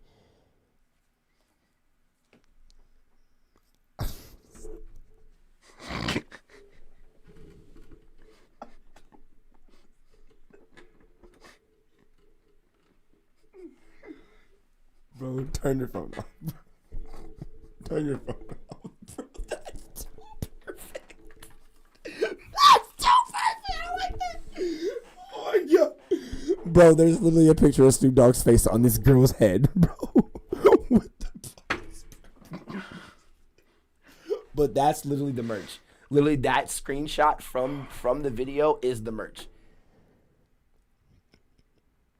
So if Gorilla Glue offered to let her use the Gorilla Glue logo for her merchandise, that's fucking funny. That is fucking hilarious. Because that means that how much was she suing them for? And it's like Tessica? Bro. If I was Gorilla Glue, my nigga, bro. I'm telling you right now. If I was Gorilla Glue, I'm slapping you with that sue letter, my nigga. Like, bro, why are you coming at us when we literally, bro? You're telling me 1 million people have read our label, but you can't? because you want to go out. Why don't you even? No. Okay, so hold on. Why don't you even have the spray bottle of glue? This was 8 hours ago. Tessica Brown says she has not made any plans to sue Gorilla Glue, but yeah. This was 8 hours ago. Okay, cool. Because I was gonna say, girl, you crazy, you shiesty, you poo shiesty in that. Oh my god, bro, that is funny as hell. Because, bro, if Gorilla Glue would have lost that lawsuit, that low key would have hurt them a little bit. I ain't gonna lie, that would have hurt them. Maybe. I feel like it would a little bit. I mean, maybe most of the people who use Gorilla Glue don't give a fuck. Don't give a fuck. Hair. They don't give a flying fuck, my bro. nigga. You know how many? Oh my god. You know how many? They're like, bro. Yo. Bro, yeah, tell me why she bought a Benz off of the money she's been making off of this shit. Did the camera go? Oh yeah, my bad. Bro, that's who cares? Not who cares, but like. Oh, okay, the camera already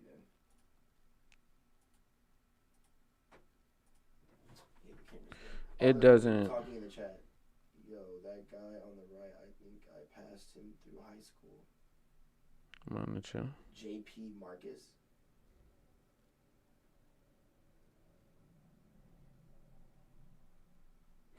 Oh. Yeah, what's good, JP? Yo, JP, yeah, what is up, bro? Yeah, that's the What's homie. good, Sierra, too? What's good with you? That's the homie. Yeah, what's good, Sierra? That shit funny as hell. And she said, what y'all know about little tubs of fudge? Yeah, he was funny as hell. He was funny as hell. No, but yeah. No, JP Whoever was... knew about tubs of fudge was doodling them goddamn fucking chocolates and strawberries. That was terrible. No, JP was my tutor for math when I was... oh, nice. Yeah. And bro's super smart. Like, literally was like I was like, I can't figure this out. Yada yada, such and such tried to help me, such and such tried to help me, and JP was like, bro, let me talk to you real quick. Took me out into the hallway and was like, yo, so think about this math problem like this, or explain the math problem to me in your mind. Like, okay, and he'd be like, all right, now try this. I'm like, all right, boom boom, and he'd be like, now do the same thing for the next 16 problems. Like and then I'd be like, wait, boom boom boom boom boom boom boom boom boom. Wait, all right, so right here, and he'd be like, yeah, right, boom, boom, got you, boom, boom, boom, boom, boom, boom, boom, boom, boom, boom, boom, boom, boom, boom. All right, you good, bro. Go help somebody else. Boom, boom, boom. All right, get my face. He's like, nigga, you still here? Yeah, and then like, I'll finish the majority of the stuff, and then the stuff that I couldn't get to and everything, next day, I hit him up if he was there, or the next time he came there, hit him up, he'd be like, yo. And he was in high school or something? Well, yeah, that was when I was in, I went to Fresh Start. I was like, that was like 2017. So like, yeah, 2016, 2017. So I was like, what, like 22? Wait a minute. That's not the nigga that played League, right? Yeah, that is. The high ass ranked Evelyn? Yeah, the high rank, yeah. Hey, yo. If you still play League, bro, hey, we all gotta play. I've been trying to look for your ass for a long time now.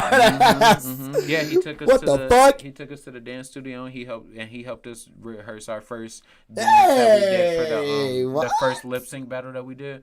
Nice. He went to the college. He went to Bullitt College. Well, hey, shit. I'm gonna try to look, bro, because if that nigga still play League, bro, because I remember when he showed us on, like, literally looked himself up on Google and showed us on the bro. At that time, yeah, he was like, oh, I went up a little bit, and I was like, yeah, he was super. Wait, what? Yeah, that's the homie. Yo, shout out, JP. Good, yeah. Oh man, bro. Appreciate everything you've done. You're the homie, bro. Shout out. If that nigga is playing League, bro, because like, imagine that nigga playing Clash right now, bro. Like, that nigga probably going off right now, bro. All these niggas in this League shit, at least just seeing the fucking. And we're not a gaming podcast, so we're not gonna say it's like just seeing the switch, bro. Like, talk about the fuck we want to. No, I'm kidding. That's ammunition. I don't know, bro. League is just fucking. Yeah, I low key like it more now, but I hate how they fucking change all the names of the goddamn and pictures, all the fucking things and shit. It's a lot of so I can't find shit, and I'm like, there's a lot of new stuff. I feel like a noob again. I feel like this shit weird. Yeah, I haven't really dove into it. I don't plan on like super diving in the League. Hit me up. I'm on the PlayStation though. You can hit me up. Okay, KageWolfShinobi on as well. On everything. Like okay, literally on every single talk your shit. Twitter, Instagram, Facebook, PlayStation, everything. KageWolfShinobi. You know, find me, at me. But yeah, like so. You gotta say the thing. You're KageWolfShinobi. KageWolfShinobi. If you don't know, you feel me? Okay, Kage. What I'm saying. But yeah. So yeah, hit me up. I'll be playing Apex. I just got into Red Dead Online and stuff like that. Been playing that. That's what I like. Shoot niggas. Yeah, I like the Western shit. So if anybody plays that and knows any stuff, I'm a big like studier of games. So like when I get into a game, like I go start looking up builds. I start like before I even create my character. Like I'll go look up builds. I'll go look up why something's important. If I spend 30 hours grinding on this character, am I going to? What is the outcome gonna be? How much damage am I gonna do? Like I go and study all of that stuff. So like that's what I've been into, playing a bunch of like RPGs and like shooters and stuff like that. But when hit me up, KageWolfShinobi. I'll be playing that shit. Yeah, and then definitely PROnobi1. He be on that shit too. We be playing. Beat your ass on Tekken Mortal Kombat. Apex. Yeah, we just got downloaded Tekken on there. So yeah, we gonna be playing that more. Yes, sir. And and the stream on Twitch and everything. I'll be streaming tomorrow. So check that out. All right, bet I got you on the sharing and shit. You already know. Yeah, it'll probably be sometime in the afternoon. So check that out. Yeah, we gonna be just keep on it. But yeah, other than that, fucking, we were talking. What was that last thing we was talking about? The fucking Gorilla Glue girl. Gorilla Glue. Yeah. Bro, she really wants management for a dumbass idea. That's crazy. Yeah, she's not. I don't know. She'll probably Benz off this. She'll be able to make some money. She'll be able to flip it. She got a Benz off this shit, boy. What you mean? That's what I'm saying. She's gonna do. And got merch. Yeah, she's gonna do great. She's gonna be amazing. Crazy. Catch me outside. How about that? Like, come on now. Like all of this shit. Today, if you can, literally, like us, like literally everything that you're trying to do, if you're on the internet. Like you want to hold, like if most people who are like making like a business are trying to do something, they're actually putting an image forward, you know, they stand by their brand. It's like, and then the people who are out there just searching for clout, the people who are out there, they're just trying to make $1 million. You know what I mean? Like all of us are just mainly trying to go viral for the first time.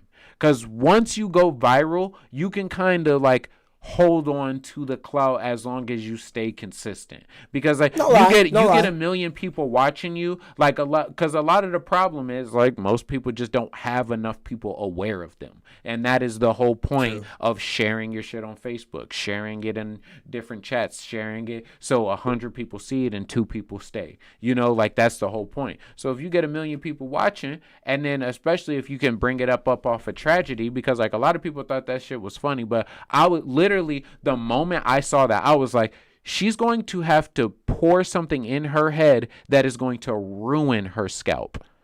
It is going to ruin all of the skin on her head. That's what I'm saying, and it might heal back or something like that. But for at least a while, her head is going to be scratching, probably swollen. It's going to be like, it's probably going to burn. It's going to be constantly in pain. You're going to have that.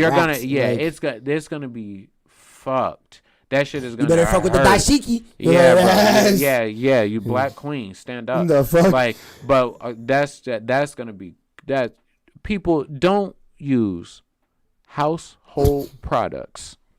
She really grabbed super glue to lay hair down. Especially, hold on. That's concrete she sprayed on her head. What I'm saying is, Gorilla Glue. You know how strong gorillas are? Make construction adhesives. Yeah. They also make shit to make wood stick together. Construction adhesives. Bro. Be it tape, bro, glue. They also make. Damn, I think that's the only two fucking things that they make.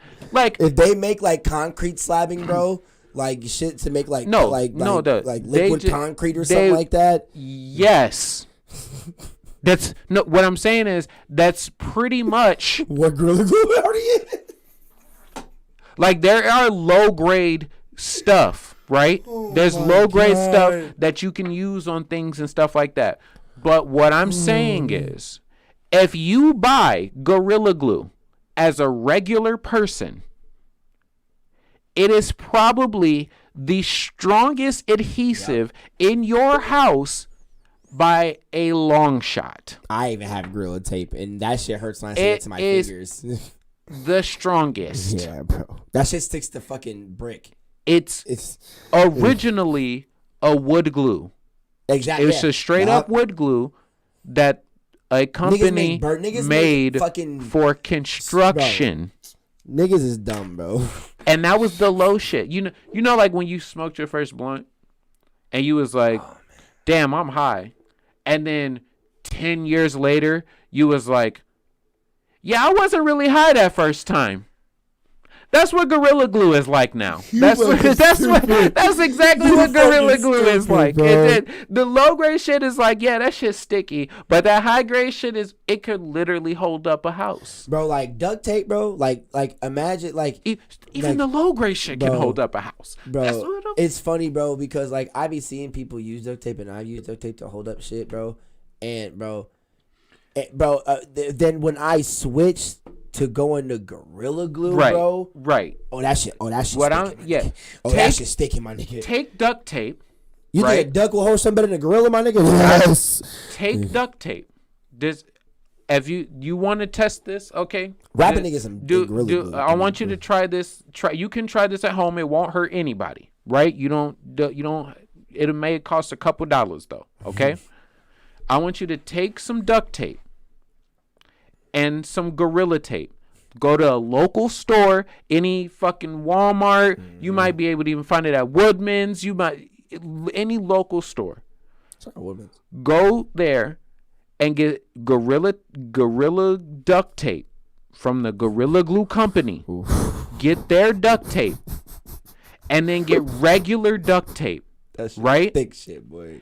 And then do two things. One, put both of them on a slab of anything and then pour water over it. Hot water. And I want you to see how long it takes for both of these pieces of tape to fall off. That grill ain't falling. That grill ain't falling off. I want you to just wait. That grill, you can for a minute. Soak the piece of wood in it. And I want you to see how much this tape will stick to damn near anything. Like, damn near anything. Bro. And then get you some glue, some Gorilla Glue, and some wood glue, and some super glue. Super glue don't even hold shit like Gorilla Glue. And break something in 4 pieces and then glue Gorilla 2 parts of it together. My nigga. I'm telling you, bro. You could probably glue a knife back together with Gorilla Glue. Like, you can glue a katana back. Like you could probably bro. Like you could, it's some shit.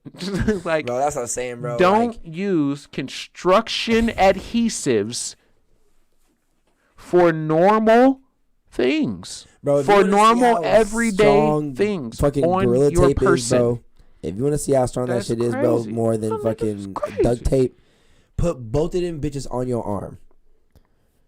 Rip the duct tape off, and then rip the Gorilla Glue off, and then rip the Gorilla Tape off. And he crazy.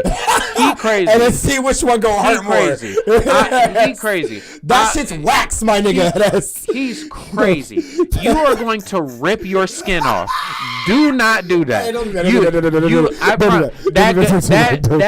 That duct tape, you gonna be like, damn. You know they're gonna do the duct tape first. Yeah, you know they're gonna do the duct tape first. Ha. 3, 2, ha. Woo! Bro, just thinking about that right now just hurts. Right? You gonna be like, all right. It's gonna be a red mark on your arm. 3, 2. Yep. Nope. It's not gonna come off. Cut it off. Yeah. Cut it off. Yeah, you're gonna have. Bro. Yeah, no. You ever had a hangnail? No. Nah. Imagine that on your whole arm.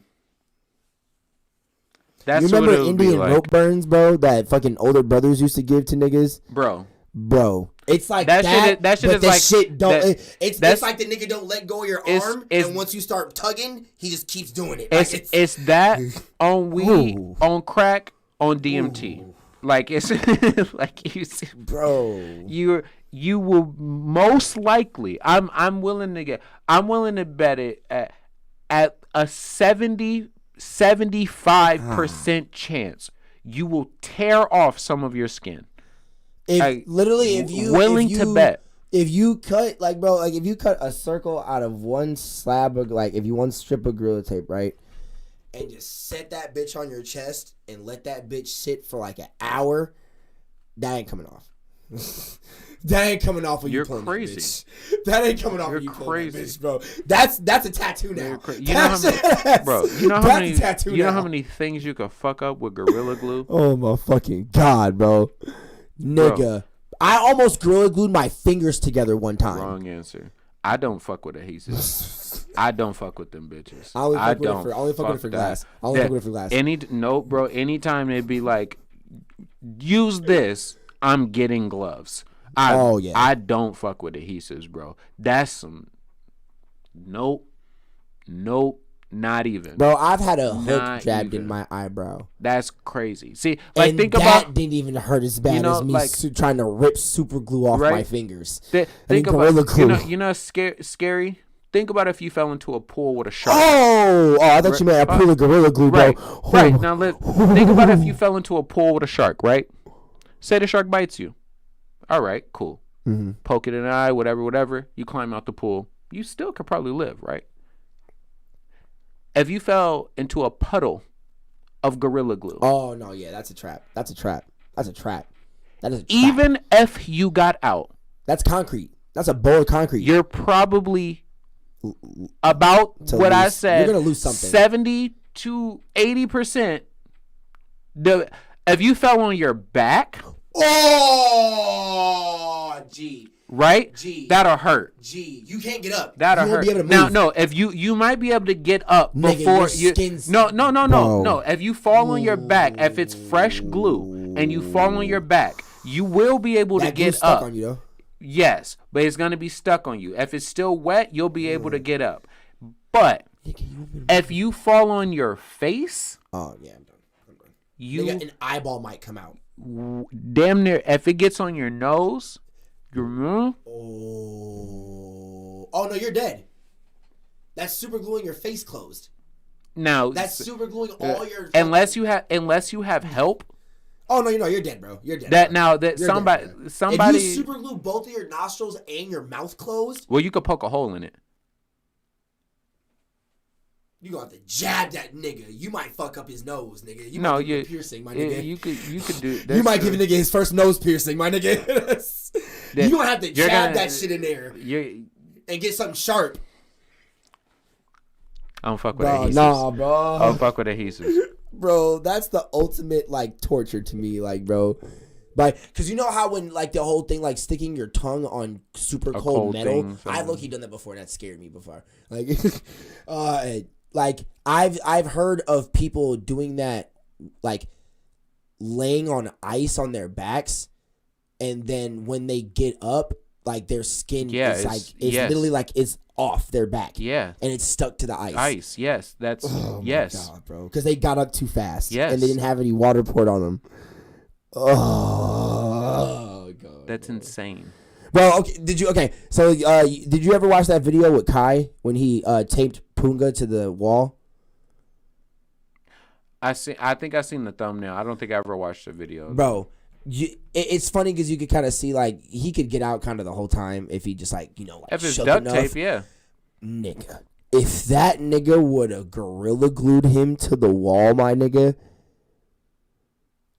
Oh yeah, you a part of the wall now. Don't you a part of the wall now. Listen, people. I'm gonna put this out, and then we can get out of here because we had 2 hours damn near. Yeah. Look, stay away from Gorilla Glue. Yes. Unless you are a construction worker or you're using small amounts. Look, this is that shit. Like this is like acid. Okay, bro. We charge like take. You get something real small, maybe like 5 inches. All right, little tube, 5-inch tube, Gorilla Glue. You be good. That could get you about that tube of glue, unless you're like really like, unless you're like a toy maker or something like that, or you're like but or like if you maybe you play like you have like figurines, like you play like tabletop games or something like that. Maybe you do something like that, or you do crafts or something like that, which I would suggest something different. But you, sorry, work mode kicked in. If you're doing that and you want to use wood glue, okay, then maybe you get something a little bigger. But if you're just a regular person and you just want some glue, get you about a little 5-inch tube. That shit will probably last you damn near 2 years. Like, you will never ever need that much glue. Like, you feel me? This is the video Sierra just sent me. We've been sending each other like us smoking this videos to each other and shit like that. She just smacked. Yeah, she just fire. Yeah. Yeah, but like, bro, that's it, bro. It's just crazy how she just got this popular. Because she already said before when she made that video, her hair was already like that for 2 months. Yeah. And yeah. That's ridiculous. You told me she's been like that for 2 months? Bro, she said, I washed my hair 17 times today. But you only been like that for 2 months? What did you do the first 2 days? You just thought your hair was cute, so you just kept it like that? Bro, by the first hour she put that in there, that shit was stuck. Yeah, you fucked. That shit was stuck. It was just funny seeing how like she was slapping her head and how smooth that shit was. Like she was smacking a bald head, my nigga. I'm like, she said no, bro, no. Like it felt like she could easily just like use her nail and just like go like this and grab a strand, bro. She was going like that and nothing was moving. I was like, nigga. She damn near had a bald head at that point. She damn near had a bald head. Fucking literally, bro. And it's so funny how she had somebody film her getting her hair done at the doctor's office and shit. Really? Yeah. Oh, I didn't she had someone film from the outside of the door because it's a glass door so you can see inside and shit like that. Because all she's doing is getting... Oh, no. That she had... I think her cousin sit in the room with her because she could have a family member in there. They were just filming her getting her hair done. Like getting the hair done by the doctors and shit. Wow. They were like bringing in buckets of shit and getting like hot towels and stuff. And I'm like, bruh. Imagine how much that was. Damn expensive. That shit is hella expensive. Now, how much is a bottle of Gorilla Glue? Fucking $5. You told me $5? $5 just caused her to pay over $2,000 for a hair removal surgery. Oh, it's probably more than $2,000. That's probably more than $2,000. No wonder she sued that. No wonder I thought she tried to sue that. No, that's probably way more than $2,000. Oh my. Yeah. Hey, but shit, fucking she can afford it now, tattoo nigga. removal is like $8,000 or some shit. Like, yeah, that shit is fucking expensive. I hear that shit hurts too. Like a motherfucker. Because it's like flashing lights and shit. Like laser. It is like flashing lights, but it's literally a laser. It's literally burning your skin. Yeah, bro. Like, fuck that. Like, imagine turning on the hot water for too long and you washing your hands, and like right before you go to take your hands out, it gets super hot. And you're like, yeah. And you just like. It's that feeling every time it clicks on you. Yeah. 10 times hotter. 30 times hotter. Yeah, Najee. 30 times hotter. Bro, you know what's funny? Like when Haji Beats got his whole arm black. He got his whole forearm blacked out, like literally like covered in black ink and shit. Oh yeah, Bro, like literally like his whole forearm, like all the way around, is just completely black. One, that must have cost a fucking lot of money. Because that's literally just black paint. A nigga's literally just going. Yeah, but if it's it depends. You know how much black paint that is, my nigga? Right, but a lot of artists will charge you based off of the difficulty of the tattoo and how long it takes. Exactly. So, like, if they only have to use hours, it maybe not. Like, because with color, like if you're applying, you're not trying to get straight lines.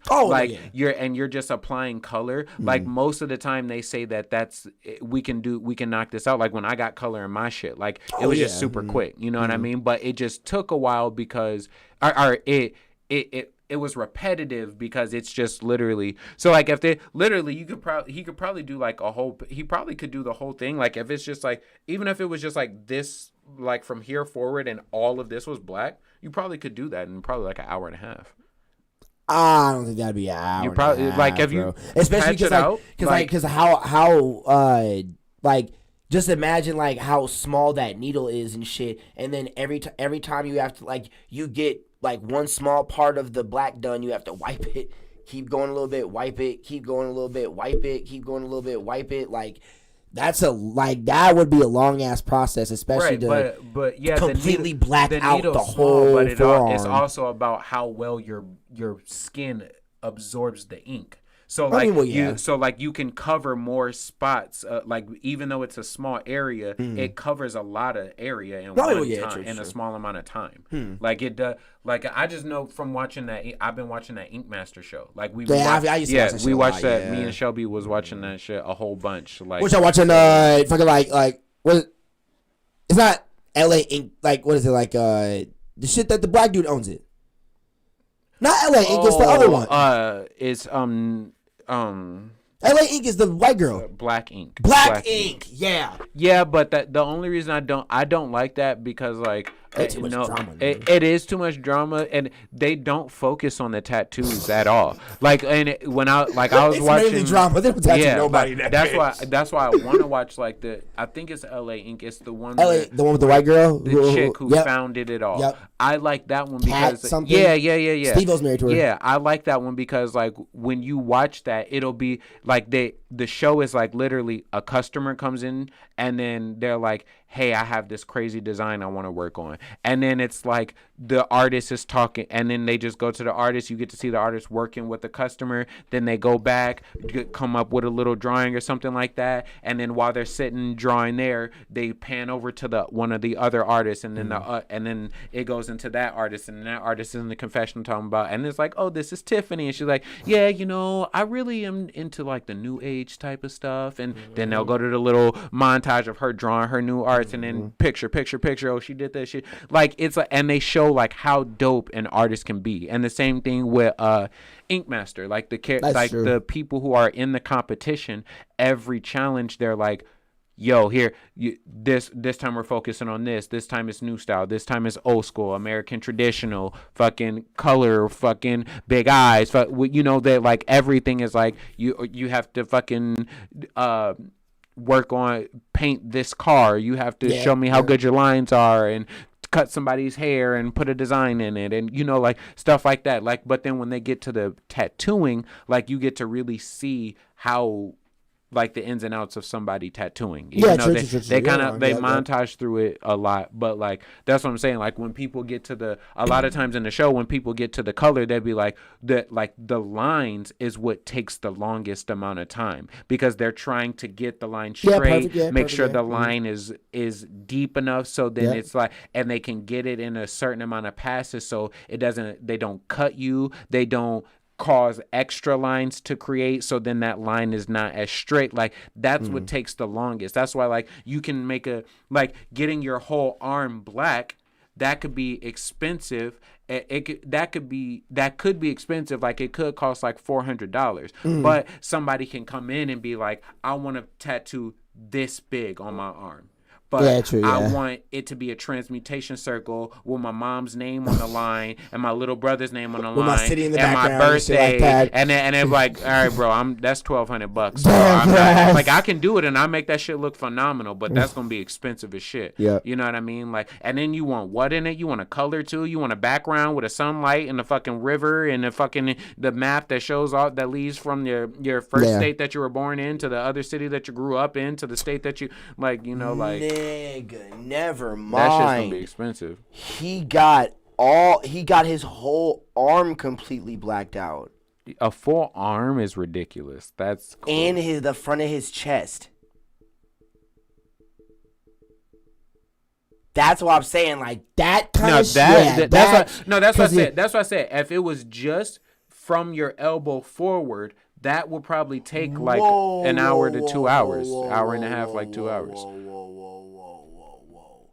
Okay, so what I'm seeing right now is that this nigga is getting his whole chest blacked out because he's blocking all the tattoos that are on there. He had all of this arm tatted, his chest, and the other arm tatted. Mm-hmm. So what I'm thinking... Okay, no, not the other arm. It was just his chest and that arm. So what I'm thinking is that he's just completely going to black out his chest and that arm. Yeah, right. Like, I mean, all of this shit's and then also out. You can, if you're just doing that, you could have like, cause that's the other thing. You can have multiple artists working on you. Like that dude named Tattoo. Who's literally tattooed everywhere. He literally shaved his head and he's literally tattooed from right here all the way down, literally on his hands, and literally when that reptile looking nigga. Yeah. He also has head tattoos. Yeah. Yep. But when he goes to the tattoo artist, literally he's laying in the chair, and he'll have one nigga working on his arm, and another nigga working on his leg, and then another nigga working on his back. Like he, like a lot of that boy. That boy got fucking paint in the bloodstream. Ink in the bloodstream. He is a tattoo. True. All right, well, shit, I mean, we've been on here for a decent long time and shit like that. Yeah, we got to bring y'all some content and shit, Unfortunate Smitty couldn't make it tonight, but he's still in traffic. Yeah, so. He's still in traffic and shit. Hopefully make it home good and safe and shit like that. But, see you on this midnight. Yeah, Smid After Dark on Wednesday. Hopefully, he'll be bringing somebody cool and shit over. You have a nice talk, have a nice chat, and we'll do a show and shit like that. Pay to play probably tomorrow. I'm thinking about it. Maybe if I get donations, I'll do it. But if I don't, I probably won't. But yeah. Also, maybe we can play some Tekken while we play. No, yeah, I have the thing set up to the point where it'll have to be on here on the computer though. If we do that, if we live stream it, and like if I live stream, you mean just live stream on Twitch? Yeah, we can like live stream. Oh, I thought you meant like fucking. Play the game while we do the pay to play, because that's what Josh and Yori be doing on No Jumper. Well, I mean, I was gonna say like you can do your, like I don't know if you want to be on. No, video, we can just do it separately and shit like that. Yeah, it don't matter. I don't care. But shit, more shit to come. I'm tired right now, so I don't really care about doing the outro like that much. But yeah.